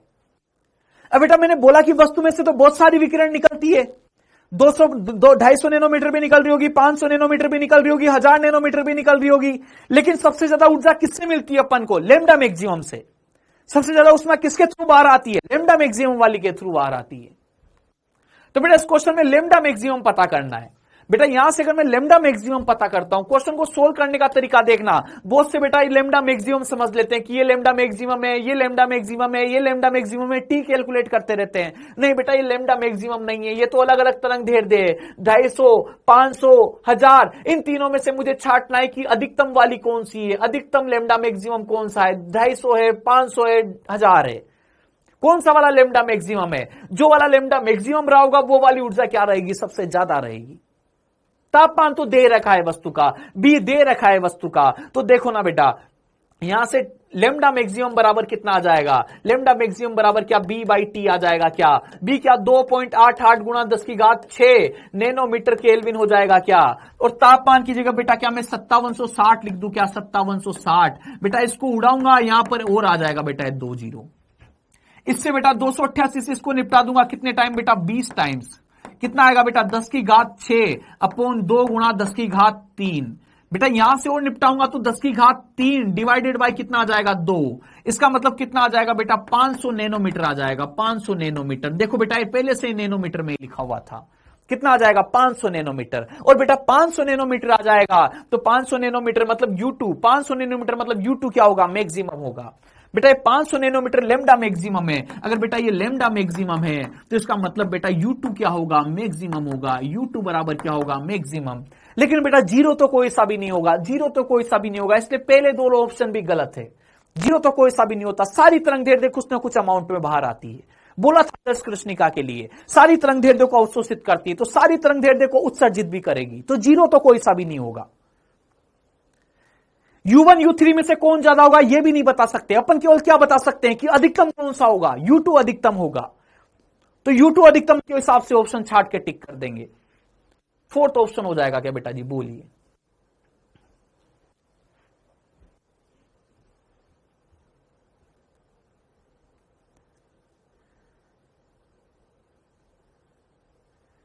एक 2 मिनट एक क्वेश्चन और कर जाना जिसमें पूरा हो जाएगा।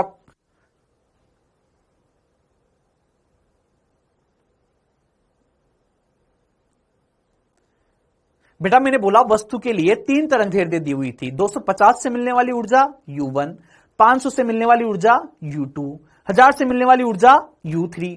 फिर इधर U1 U2 U3 के ऑप्शन दे रखे हैं। तो मैंने बोला कि सबसे पहले तो यह पता करें कि लैम्डा मैक्सिमम कौन सा है, कौन सी वाली ऊर्जा अधिकतम है। तो लैम्डा मैक्सिमम पता किया बेटा, तो जो 3 वैल्यू दे रखी थी इनमें से एक वैल्यू लैम्डा मैक्सिमम आ गई। तो बेटा ये एक लैम्डा मैक्सिमम आ गई, तो इसका मतलब मैं समझ गया बेटा कि इससे मिलने वाली ऊर्जा U2 वाली ऊर्जा क्या रहेगी? अधिकतम रहेगी। ठीक है बेटा जी आगे चलते हैं ना।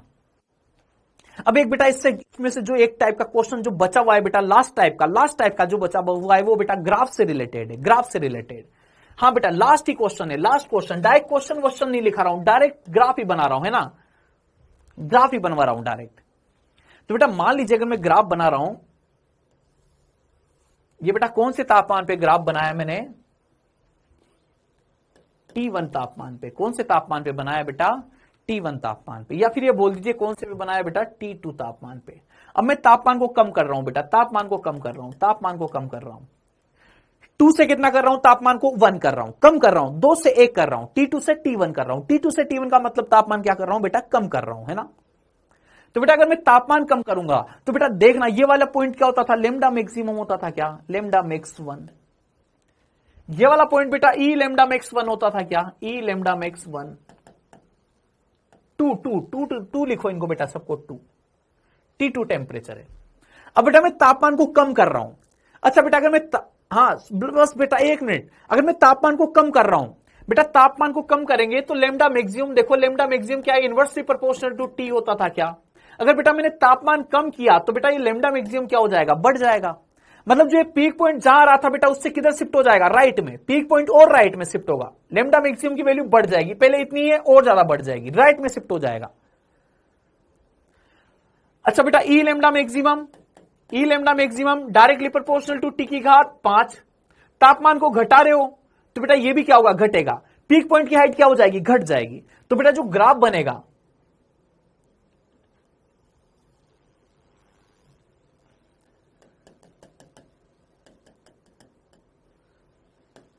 लेमडा मैक्सिमम 1, ई लेमडा मैक्सिमम 2।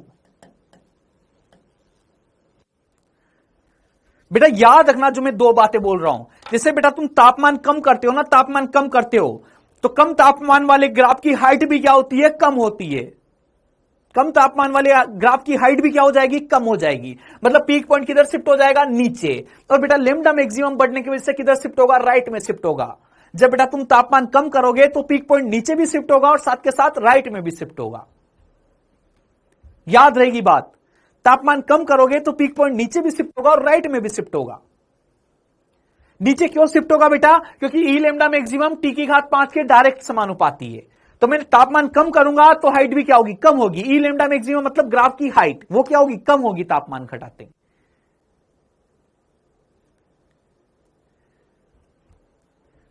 ठीक है बेटा जी, डन, कोई लोचे वाली बात नहीं है। कंप्लीट करें, चैप्टर को खत्म करें, यहां पे दी एंड करें। ओके बेटा ji, bye bye tata, see you tomorrow. Okay बेटा ji, bye bye tata, see you tomorrow. Good night, sweet dreams, love you all. Okay बेटा ji, bye bye bye bye bye.